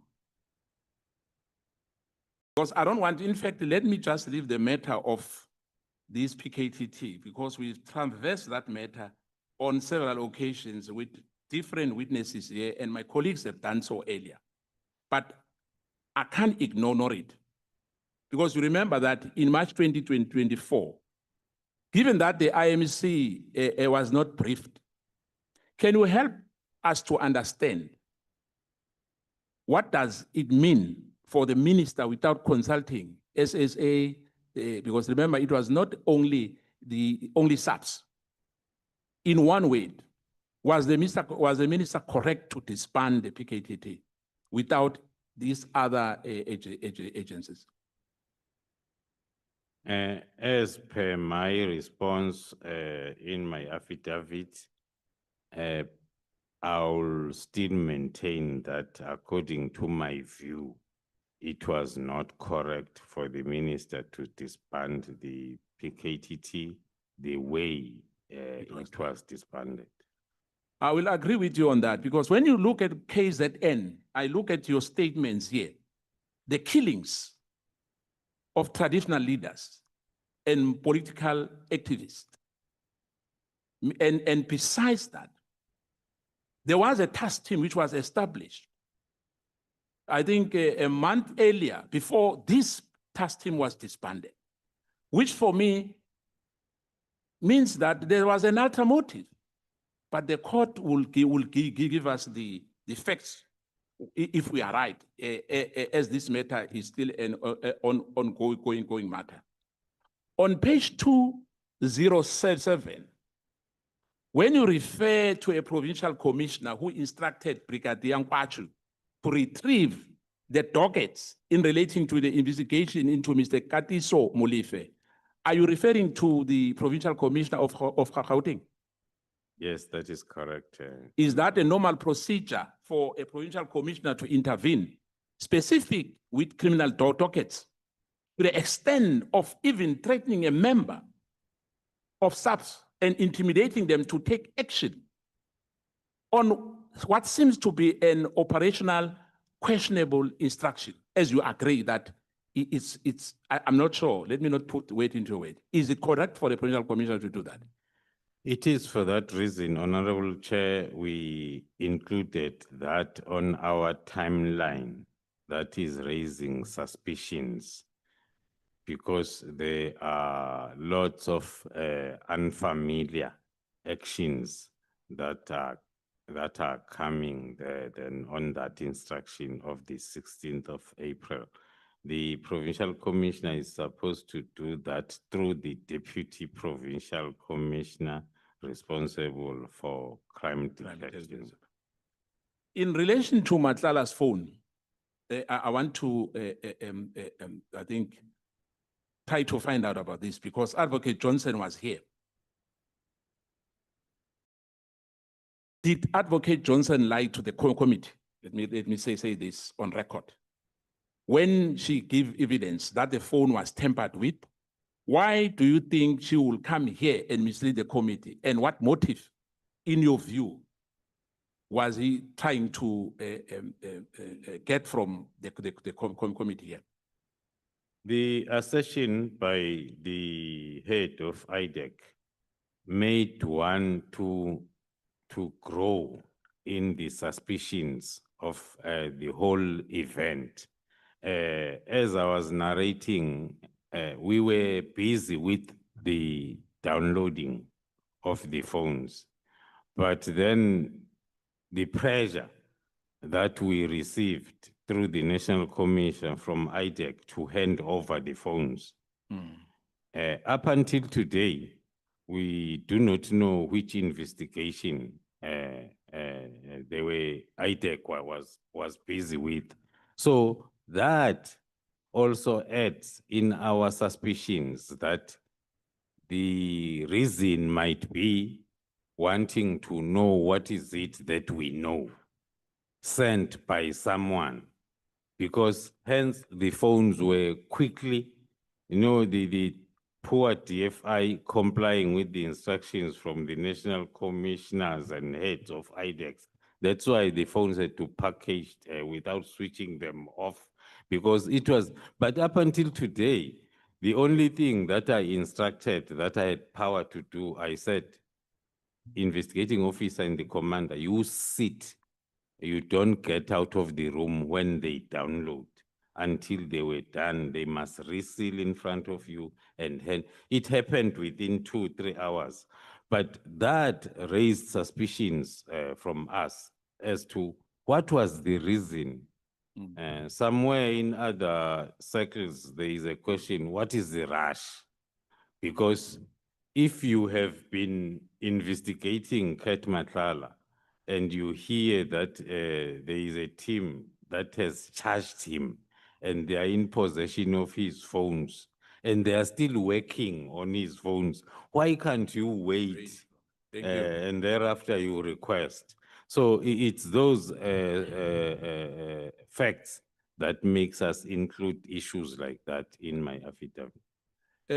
Kat Matlala mentioned several people, when we visited him at the Kgoshi Mampuru, that he was close to both General Shibiri, General Sibia. He then said General Sibia is the most powerful job at SAPS because he's able to redirect any target. Is that true? It's a misinformation and misplaced. Or it does not have those powers to redirect any docket. As a Deputy National Commissioner Crime Detection, he is responsible for the policies as well as to ensure that that function takes place. But people that are owning the dockets starting from lower level, first is the station commander. That's why then each and every case is given the station name. And then from there is the district commander to the provincial commissioner. At national level, we do not have a police station. There is no case numbers for as divisions. So in other words, with those 121 dockets, General Sibia was completely wrong to have ordered those dockets to where they were kept for 5 months. In my view, yes. Before Jerry Bukhoshi was taken, we are told that there was an argument Where is that matter? Because we are told Jerry Buchoka is still not found as we speak here. As I highlighted during my evidence yesterday, that the team has recently got back the docket. Then the team then is in the process of attempting to revive the investigation that was done up until the 6th of December 2024 in order then, one, to find the victim of kidnapping and also to find those responsible. Now, the wife of Jerry Buchoka, I'm not sure whether did you get the WhatsApp, the voice note which he sent to say the husband is crying for help. Did you ever get such a thing? I think I got a report from the team summarizing that WhatsApp on their reports. Yesterday, and I think in your submission, you spoke about Mashele, you spoke about the house, which you said that Mashale, in fact, is a Dinsrangel, former member of SAPS as well. Am I right? That's correct. Now, you said that there's a group of former policemen and women in the WhatsApp group elsewhere. Am I right? That's correct. Most of those people, in fact, because there are many, maybe you can't name them. And you said that there's a parallel a team in some of the investigation, which is improper. Am I right if I heard you well? That's correct. Now, I'm going back to where I was earlier. The arrest of Molefe. You said that there was an helicopter roving around. Was that from your division or was it from, it was from the other division, DPCI? The helicopter was from the structure that is in Gauteng provincial government, and it is then have the direct links and memorandum of understanding with DPCI. So we learned that after then our investigation, we got this affidavit from the pilot, we got the affidavit from the one who activated the pilot. That's when then we became aware that even the helicopter was activated from the DPCI route. Now, why was who's this guy? I think is it Mokhatle, the one we spoke about from JPMD. What was his interest in the matter of Molefe, in your view? And why there were so many security state agents when Molefe was arrested? Firstly, according to our understanding, after the whole event, we looked at an officer from JMPD as a go-to guy who is providing then information as quickly as possible for Molefe if there is something suspicious. And he confirmed that he is very close to him. That is Officer Mohale confirming. So the whole festivities that happened during that day and during that operation, it opened our eyes And we are just lucky, maybe if I may put it, because in terms of our planning, we did not foresee what happened. We had very few members there that were outnumbered by the sympathizers, private persons, the security detail of MULIF, and the DPCI contingents and the helicopters and so we were just lucky that there is somewhere in my statement, my affidavit, when I say if it was not for PKTT, Katiso MULIF will not have been arrested. Fortunately for us, in the PKTT, we have assembled and trained a team that is very capable of doing whatever that needs to be done. Ngifuna ukuthokoza no ngisesenama minute nyana ku4. Let me just finish it off by saying uthe uthi sekuna 2 ukhipha 2. Mara ngifuna ukuthi ke General Khumalo and your team, I know ukuthi this matter, it's like any other matter. South Africans, abantu bekhaya apha, they are very disappointed the way ngendlela ezinye izinto ziragwa ngakhona. Isho ukuthi i-issue, I know bathi ngizaba isiceda mzini. I-issue ka Senzomeyiwa noma ise court nje. Sibonile siyabona. Umakhe is crying. Uyalila ngumntanakhe. Ukuthi tot namhlanje akahelebheki noma indaba leyise court because ngathi babona ngathi amapolisa idocket leya bayimorosa. Ngamanye amagama kube ne-interference when it comes to idocket. I know ukuthi ngu-divisional head we-crime intelligence, nguwe ophethe i-crime intelligence.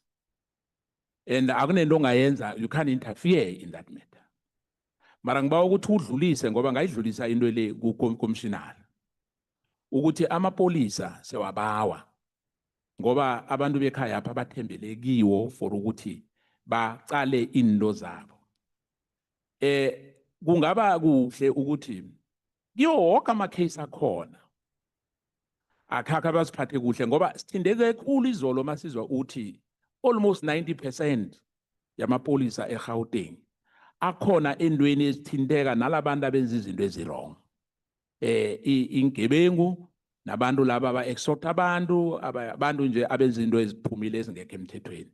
Lethu lokugcina lithi akunento wrong amapolisa enikwenzako because remember manibopha umuntu ama-allegations lawa khona ikhotho ezayenza into leyo. In other words, I'm saying there's nothing wrong about, I want to emphasize that. I've got nothing against the Minister of Police. It's not personal, but there's nothing wrong as far as we are concerned as Mkhwanazi up to what we have seen now.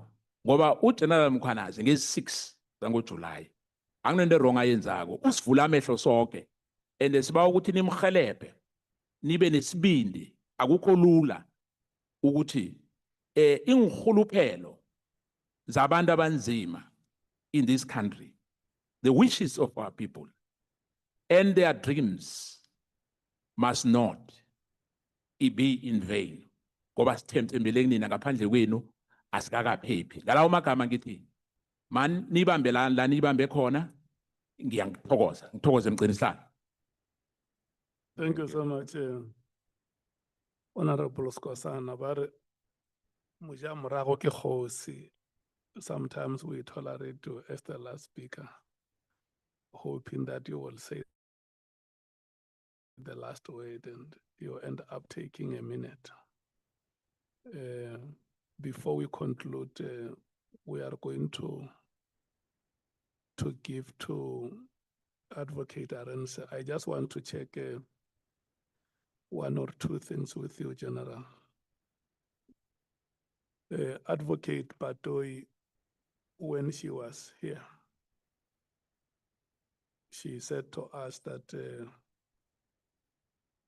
reason why investigations could have been jeopardized in the Senzo Mewa case was because there were multiple teams from the SAPS that went there doing parallel investigations on one case. And you say to us here that when you were dealing with one case, there was a situation where the Deputy National Commissioner also appointed a parallel team to go and work on the same case, and eventually the docket was even taken away from the other team. Did I hear you correctly? That's correct, Honorable Chair. How rife is such a practice on cases? Because now we have more than one cases where something like that happens, where you have parallel teams investigating on the same cases. How rife is that in the SAPS? Thank you, Chair. That is very rife. The investigation has become now an opportunity to do wrong things, depending as to especially the high profile investigations, because there might be a team that wants to get in so as then they further their negative objectives of extorting monies from those that are or might be responsible. So that is rife. Hence, the methodology of the PKTT, as I've been explaining it yesterday, there is only one investigating officer and the rest are experts, and they are all owning that docket. One of the reasons why it's not easy for us to implement this methodology that will help on the issue that Chairperson is raising is it makes the chances of corruption, this approach makes the chances of corruption to be very slim, because there is no IO who's owning the docket. The docket is owned. In fact, the accusations that I've received is I give the dockets to people that are not investigating officers. The docket remains with the analysts that are unpacking it every day. When the IO comes back with a statement, they take that statement and then they analyze it against all the evidence that they have in their respective analysis fields. So the docket is owned by the whole team, is not owned by. So Khumalo is a problem with the PKTT because this methodology that is implementing makes it impossible then for that tendency of removing the dockets to whichever team that you will want. So the involvement of this supernumeraries, because I mean, you can imagine once you have more than one team, it means the numbers are unnecessarily bloated in one case. So the involvement of this supernumeraries is driven by a more than sufficient interest in the case. That is correct, Honorable Chair, because it happens on mainly the high-profile investigations or high-profile cases. Hence, then I will also add, Chair, that the comments that are talking to what is Khumalo doing, because he's the divisional commissioner, doing in the particular investigation. And if you get those questions coming from the leaders of the institutions, and then one suspects that it's because there are lots of dockets that if they fall on the way of Khumalo's methodology, then all the truth will come out. So in cases where supernumeraries have been involved, what has been the rate of success? On the high profile, Yeah, the, because the- you can see now the picture you are giving us here that there is competing interest from members of the SAPS themselves.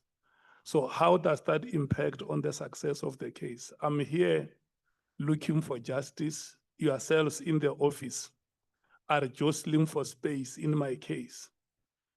What is the prospect? What have been the prospects of success in cases like in such high profile cases? the chances are very slim, or if they are successes and they will be having challenges like in the case referred to by the honorable member, the Senzo Meiwa case. So the chances are very slender. So the victims becomes number one, the victims of a crime committed against them. And number two, they become victims of sinister motives by SAPS officials. That is correct. Chair. Can we attribute the reasons why it has taken us so long in the Senzo Meiwa case to practices like those? It's very possible because as the information on hand points towards the involvement of many teams in that investigation from the beginning. And in the case where you were involved, where the deputy commissioner appointed a parallel team, how has that affected the work of that team? I pointed it out, Chairperson, Honorable Chair, that we were starting with the operationalization of the intelligence and evidence that we had on hand on the 6th of December 2024. Now, when then we were halted, and then it affected the investigation because now after almost after a year, that docket is coming back, and then we have to go back and check as to what is it that is still there. It's like starting from scratch. Honorable James has asked you about the 2021 case at the Durban Harbour, where a container with a consignment of about 500 million or more was detected by the police. Do you still remember that incident? Yes, I do, Honorable Chair. Did I hear you properly that the consignment from the container was offloaded by SAPS officials?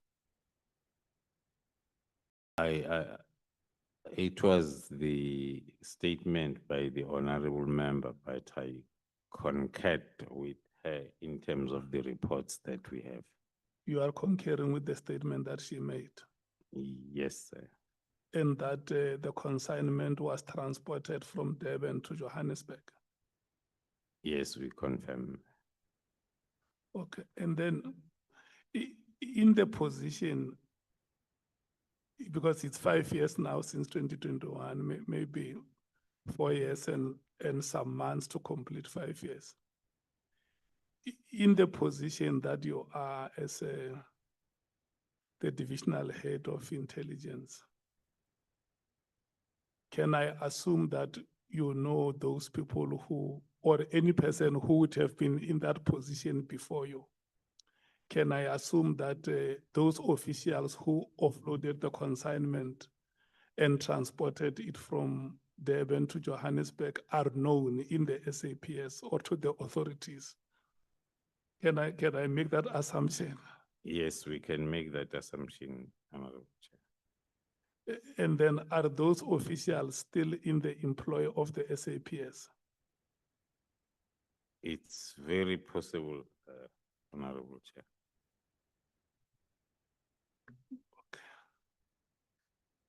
Yeah, it's a very, very difficult one. Yeah.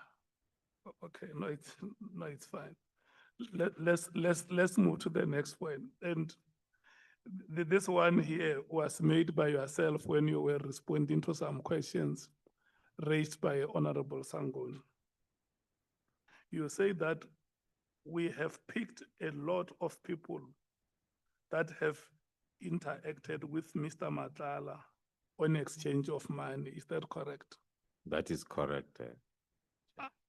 Among those people that you have picked are the SAPS officials. That is correct, Honorable Chair. And amongst those SAPS officials, would there be those that would have received money from Mr. Nhlanhla? That is correct. And these officials, in the position where you are, or anybody who would have been in this position that you currently are incumbent, would have reported to the SAPS authorities that, because my assumption is that when you do intelligence work, you don't do it for yourself or your family. You don't compile reports. There is somewhere where those reports go. And obviously the authorities that are reported to have this information about these officials who transported a cocaine consignment from Durban to Johannesburg, they know about another set of officials who will call and say, hey, Menier man, hey, go to Shenyana, man. And then the authorities know about these activities, to your knowledge, or are there still reports that are being compiled which will be sent for the attention of the authorities? But for sure, my assumption is that in part or in parts, some information has already gone through to the authorities. That's what I can confirm, Honorable Chair, that from our investigation that we're busy with, based on my statement that the chairperson referred to, there are reports that have been submitted already on some of the individuals to the respective principals. Now, let me talk to your conscience now, because when she asked you a question here about any possibilities or prospects of you working together in the SAPS, you said, yeah, no, we still have a chance that we can work together. Out of conscience, let's say you put a helmet of integrity on your head and a badge of conscience on your chest. Can you walk into a boardroom of the SAPS and draw a strategic plan for the SAPS with me that you know that this is a confirmed criminal?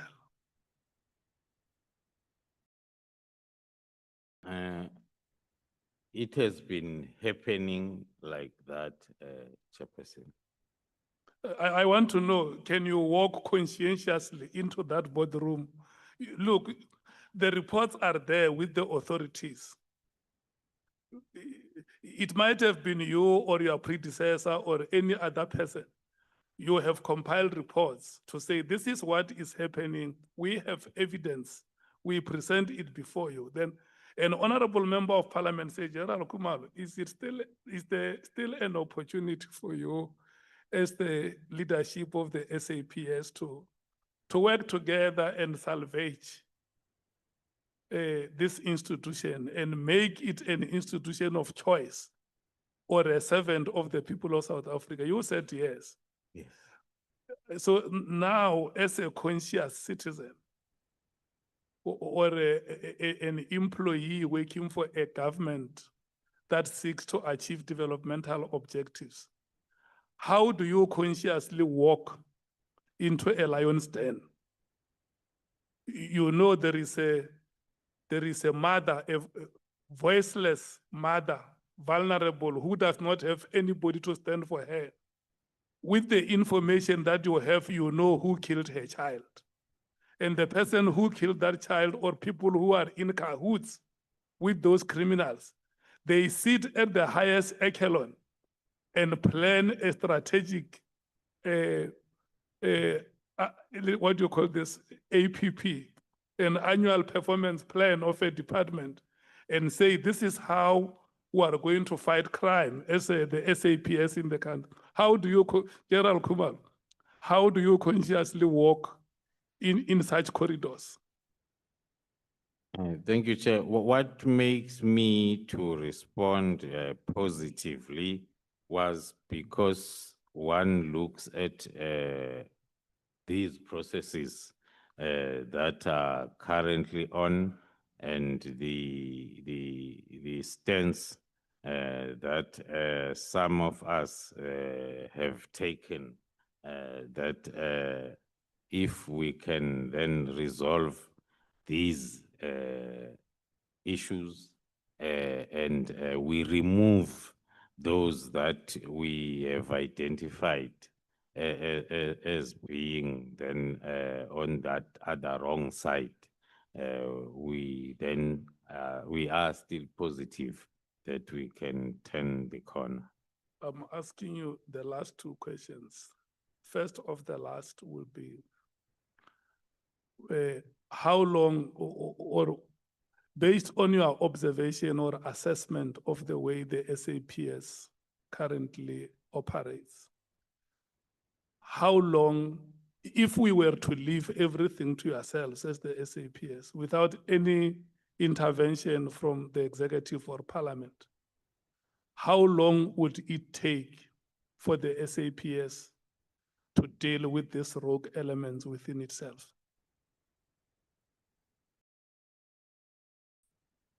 Or is there any opportunity that by itself, without anybody's intervention, is there any opportunity that the SAPS can deal with these virulent elements?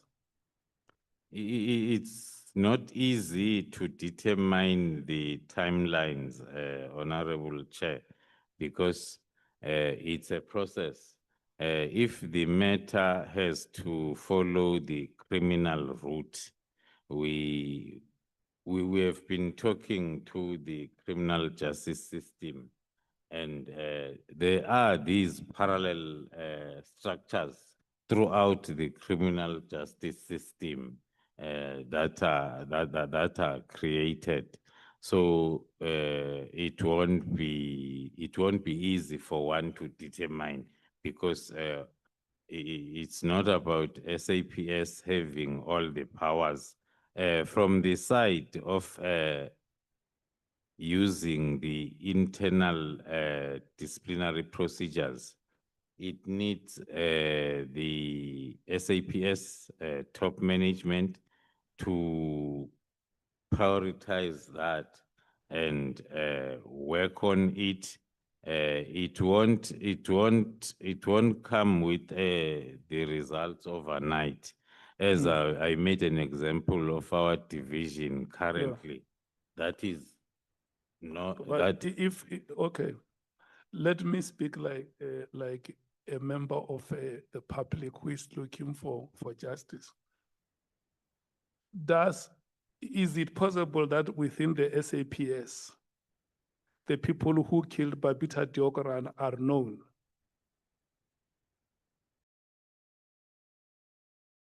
Within the SAPS, it's possible. Is it possible that the people who killed within the SAPS, Yes, it's possible. or officials of the SAP, it is possible that one of the officials of the SAPS knows who killed Babita Deokaran.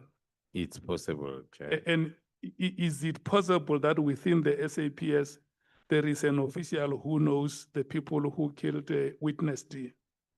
It's possible. Is it possible that within the SAPS, there is an official who knows the people who killed DJ Waras?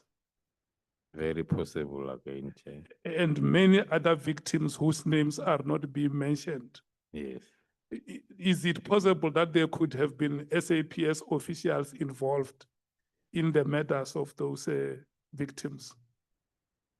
Looking at the You have just mentioned the murder of Swart, yes. that there was an SAPS official involved. That's exactly why my response has been a yes, because I was saying, looking at our experiences.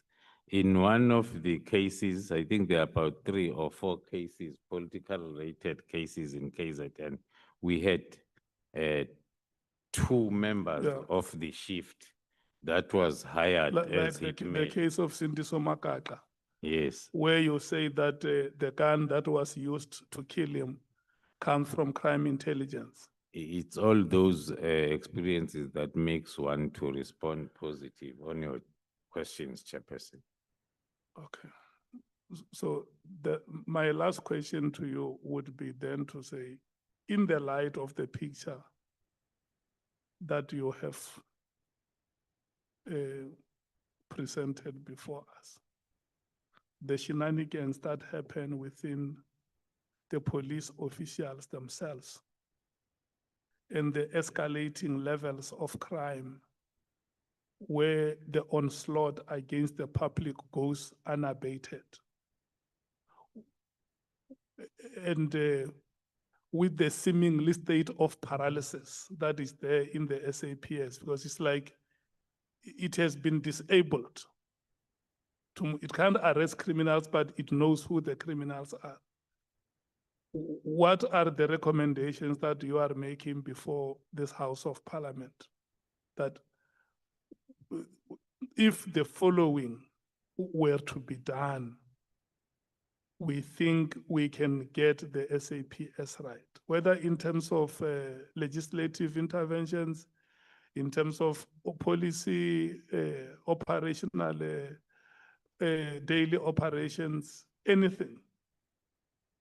What are the strategic interventions that you think can be done to help the SAPS to be an institution of choice for the people of South Africa? Thank you, Chair.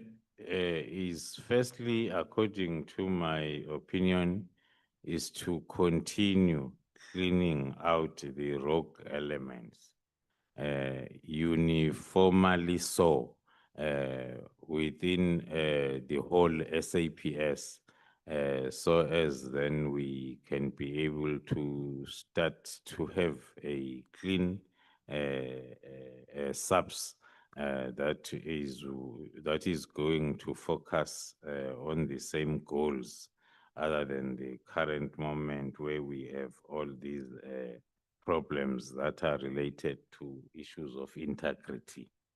And in terms of oversight, I will also, that's why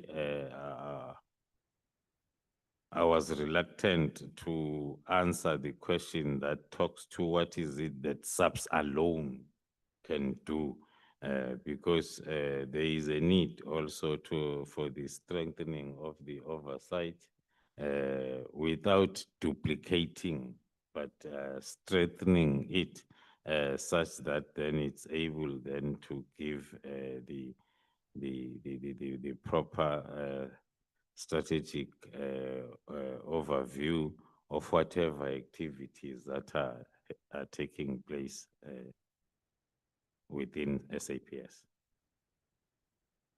But how manifest is this to the provinces?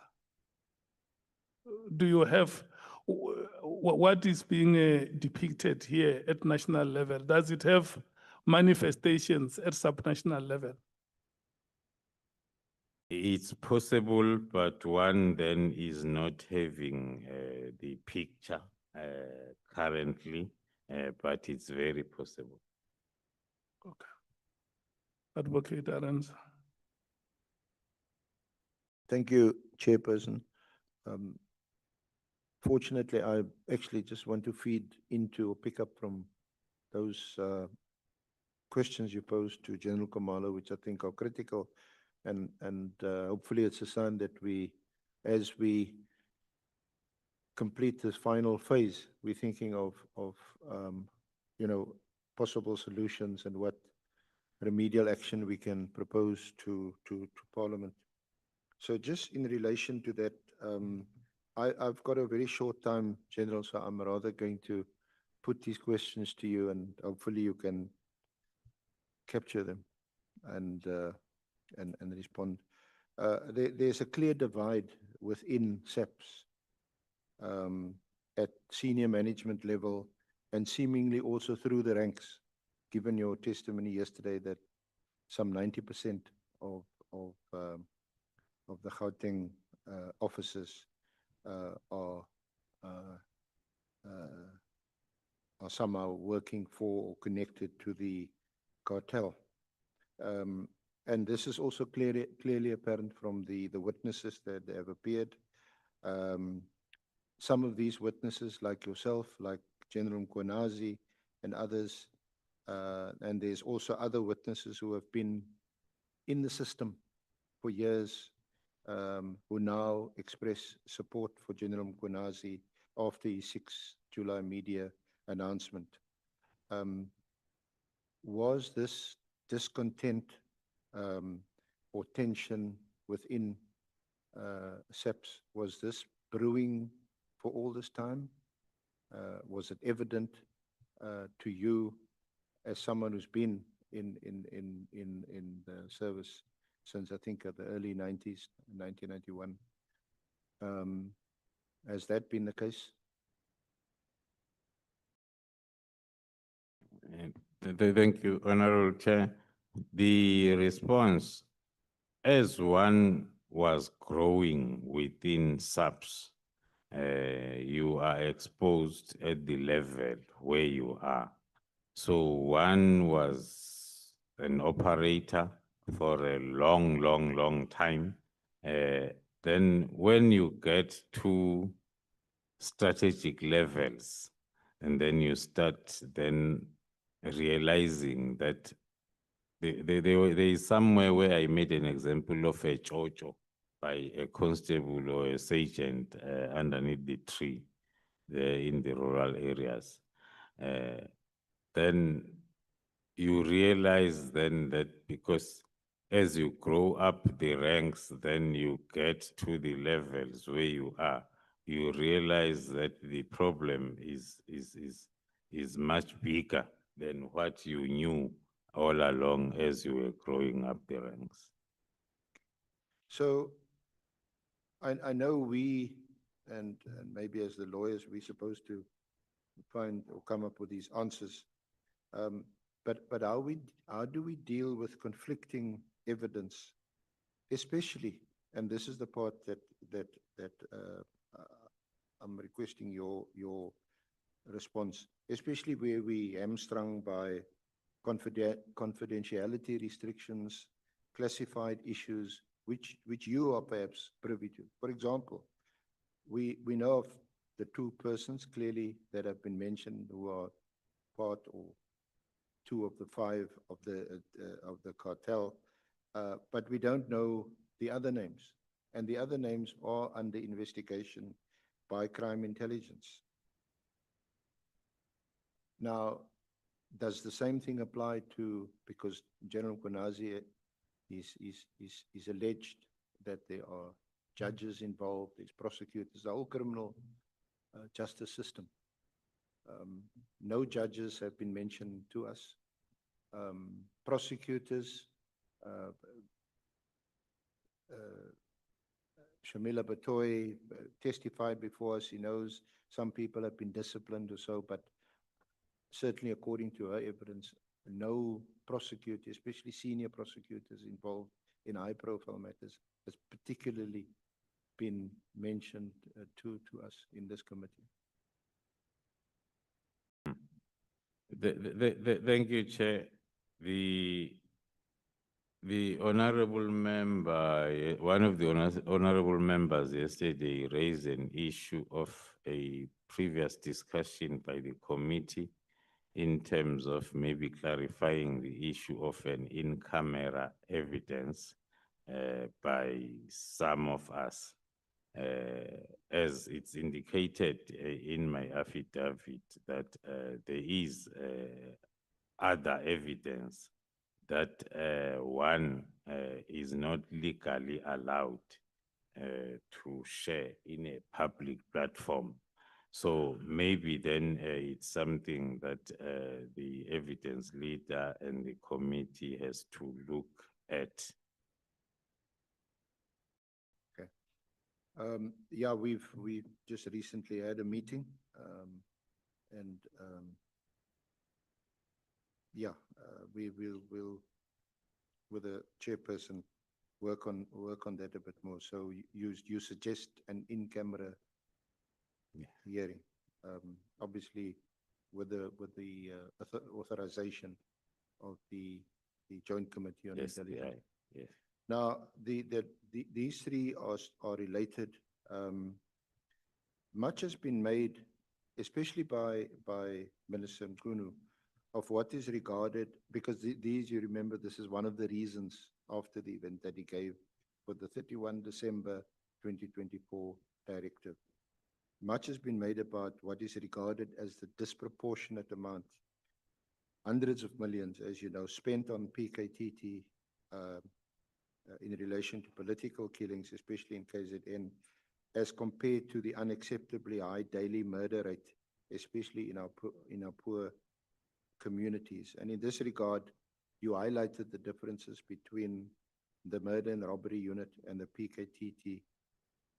But it appears, and you must please just clarify this, it appears that the mandate of the PKTT has been expanded or has been made more flexible. For example, your intervention on the 6th of December when Molefe was arrested, and when you also went to the Eastern Cape and dealt with the Fort Hare matter.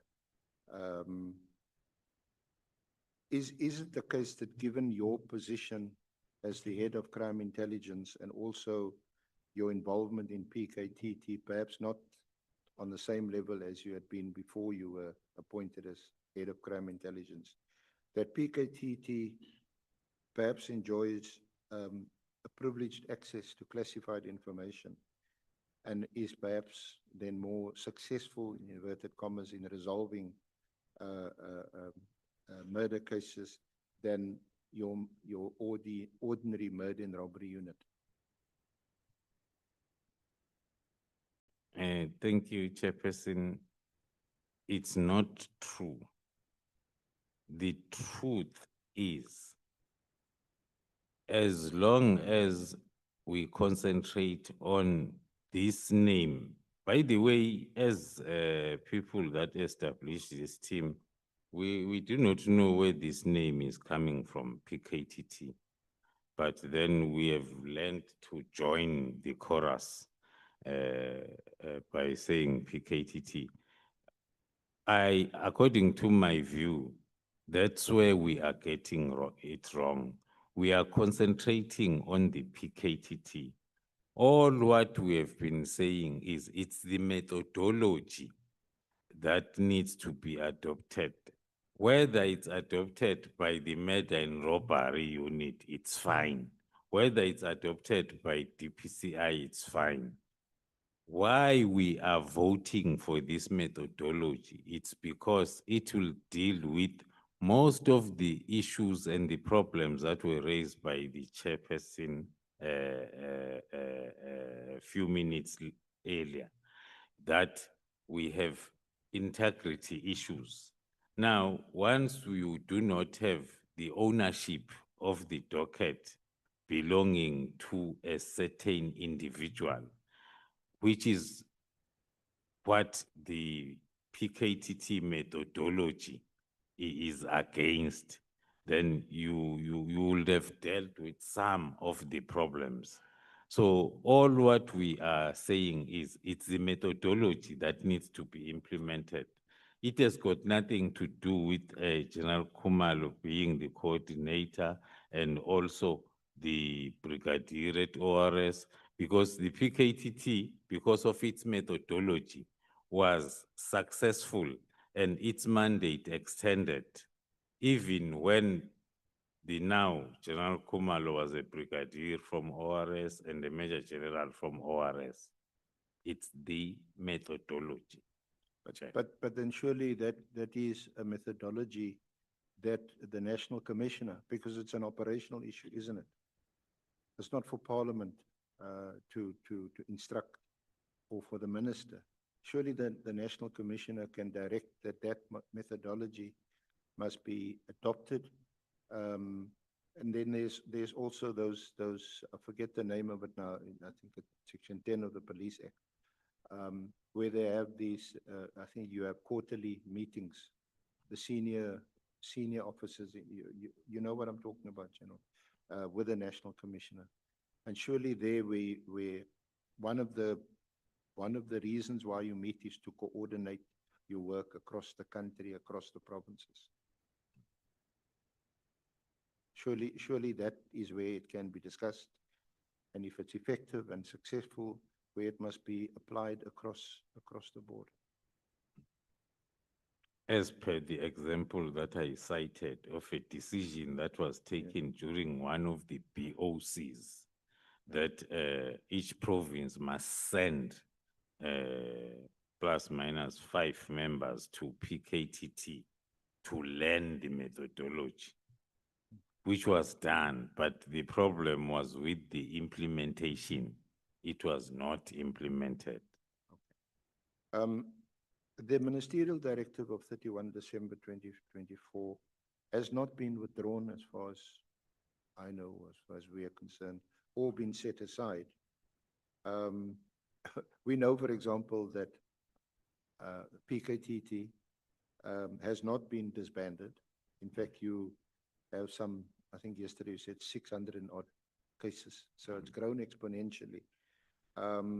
But what about, you remember the directive in relation to the border management, and specifically the one where the minister now on leave directed that all posts in crime intelligence be frozen?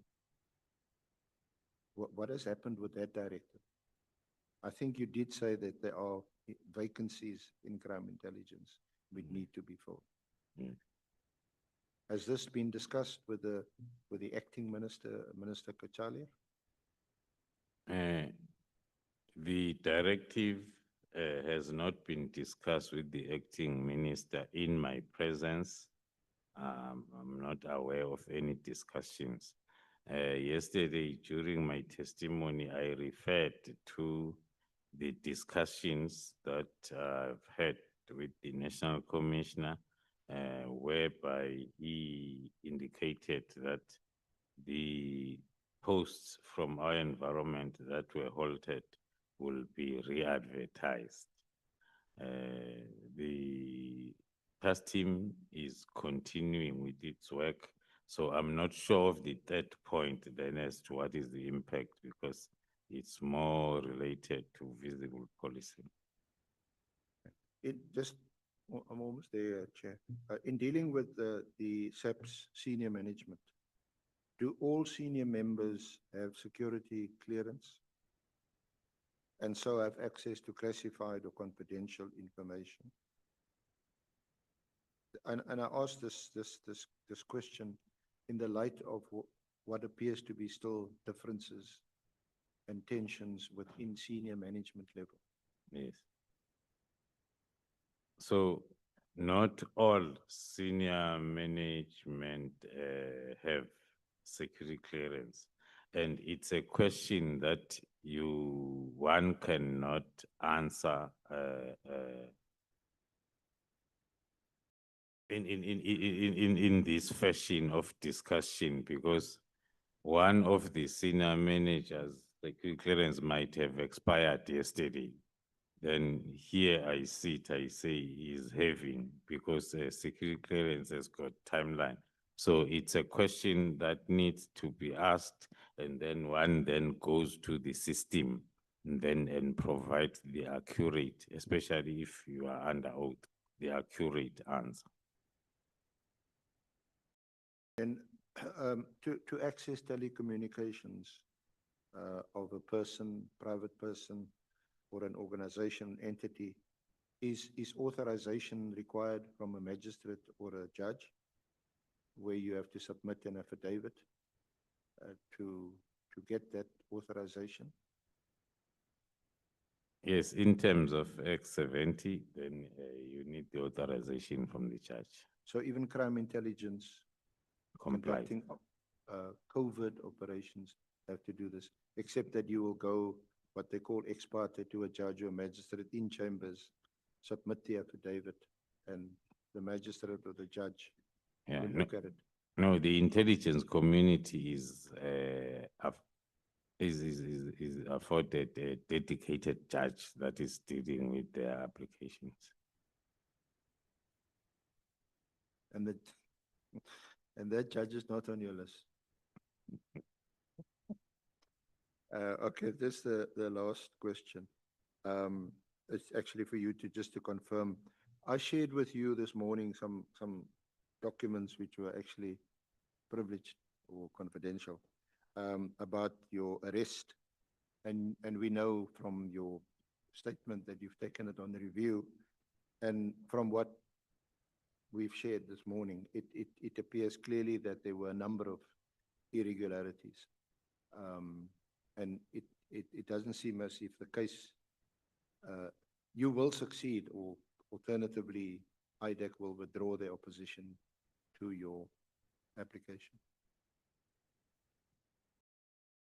It confirms the evidence that I touched upon when I referred to the coincidence of the 6th of December. So everything up to so far, including the information that we discussed this morning, it's still confirming that coincidence. That's the 6th of December is one of our important dates. That was the date when Molepi was arrested. But it's also an affidavit with a signed in Cape Town and commissioned in Pretoria. Something to that effect. That's correct. Thank you very much, General, and thank you for your time and your support and your dedication to the good cause. Thank you so much, Zoleka Kodash. Thank you so much for being with us from the first day until today. Andrew Bennett and Jason Felix. Thank you so much, guys. You know, Advocate Mkhwanazi, when we were at the Kgosi Mampuru during that week, these journalists could not have space just to take photos, you know, because they were overcrowded by people who are not going to be with us. So these journalists have stood the test of time, and I want to thank you so much. And I believe that your supervisors are noticing the work that you are doing. I just felt that I must recognize you and thank you for the work that you are doing for your respective institutions, but also keeping the people of South Africa informed. Advocate Arendse and your team, Advocate Norman Arendse, Advocate Maria Mkhwanazi, and Advocate Bongiwe Mkhize. We also want to thank you for the sterling work. We are going for a very busy week next week with Mr. McBride coming here on Tuesday and Wednesday, and Mr. Julius Mkhwanazi coming on Thursday and Friday. We just want to thank you so much for that. Honorable members, thank you so much for your commitment and your contribution in the work of the committee. General Khumalo and your support team, we want to thank you so much for spending the last 2 days with us. We are going to have a committee meeting on Monday at 10 o'clock to deal with the issues that we must deal with, preparing for the next week and the other weeks. I want to thank the staff of Parliament, led by you, Nicolette, for your ever presence, and the staff of political parties here. Honorable Sols. No, Chair, I just wanted to remind you that one other journalist was also here from day one, Jason there. Who is that one? Jason Phillips. He's from Yeah. day one. No, I recognized him. Yeah, and I read the name. I was looking right at in his eyes when I read the name. He can confirm that I read his name. They will always be here. We must give them the title of Honorable. Say Honorable Zoleka, Honorable Bennett, Honorable Jason. It sounds good, eh? Honorable Skosan. Yeah, thank you, Chair, for acknowledging them. But those who were mentioned here day before yesterday, who are not here, I think we must call them as well, Chair. Thank you. Who are those that were mentioned?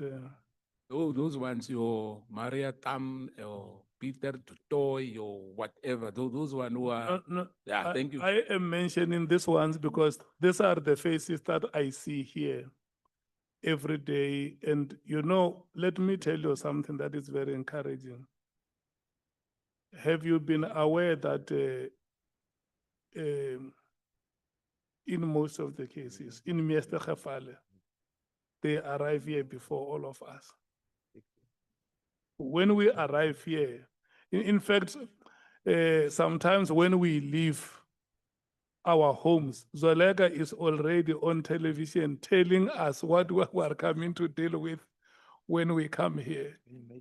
It's very, very encouraging, and we want to thank them collectively so much for the work that, honorable members, I just want to remind you that in our last meeting, there were matters that honorable members have raised, which they will want them to be discussed in our next meeting. Just make sure that those items, you remind the Secretariat about them so that they must not miss the agenda of Monday. Thank you so much. Have a good weekend. This is the weekend of the final of the Africa Cup of Nations.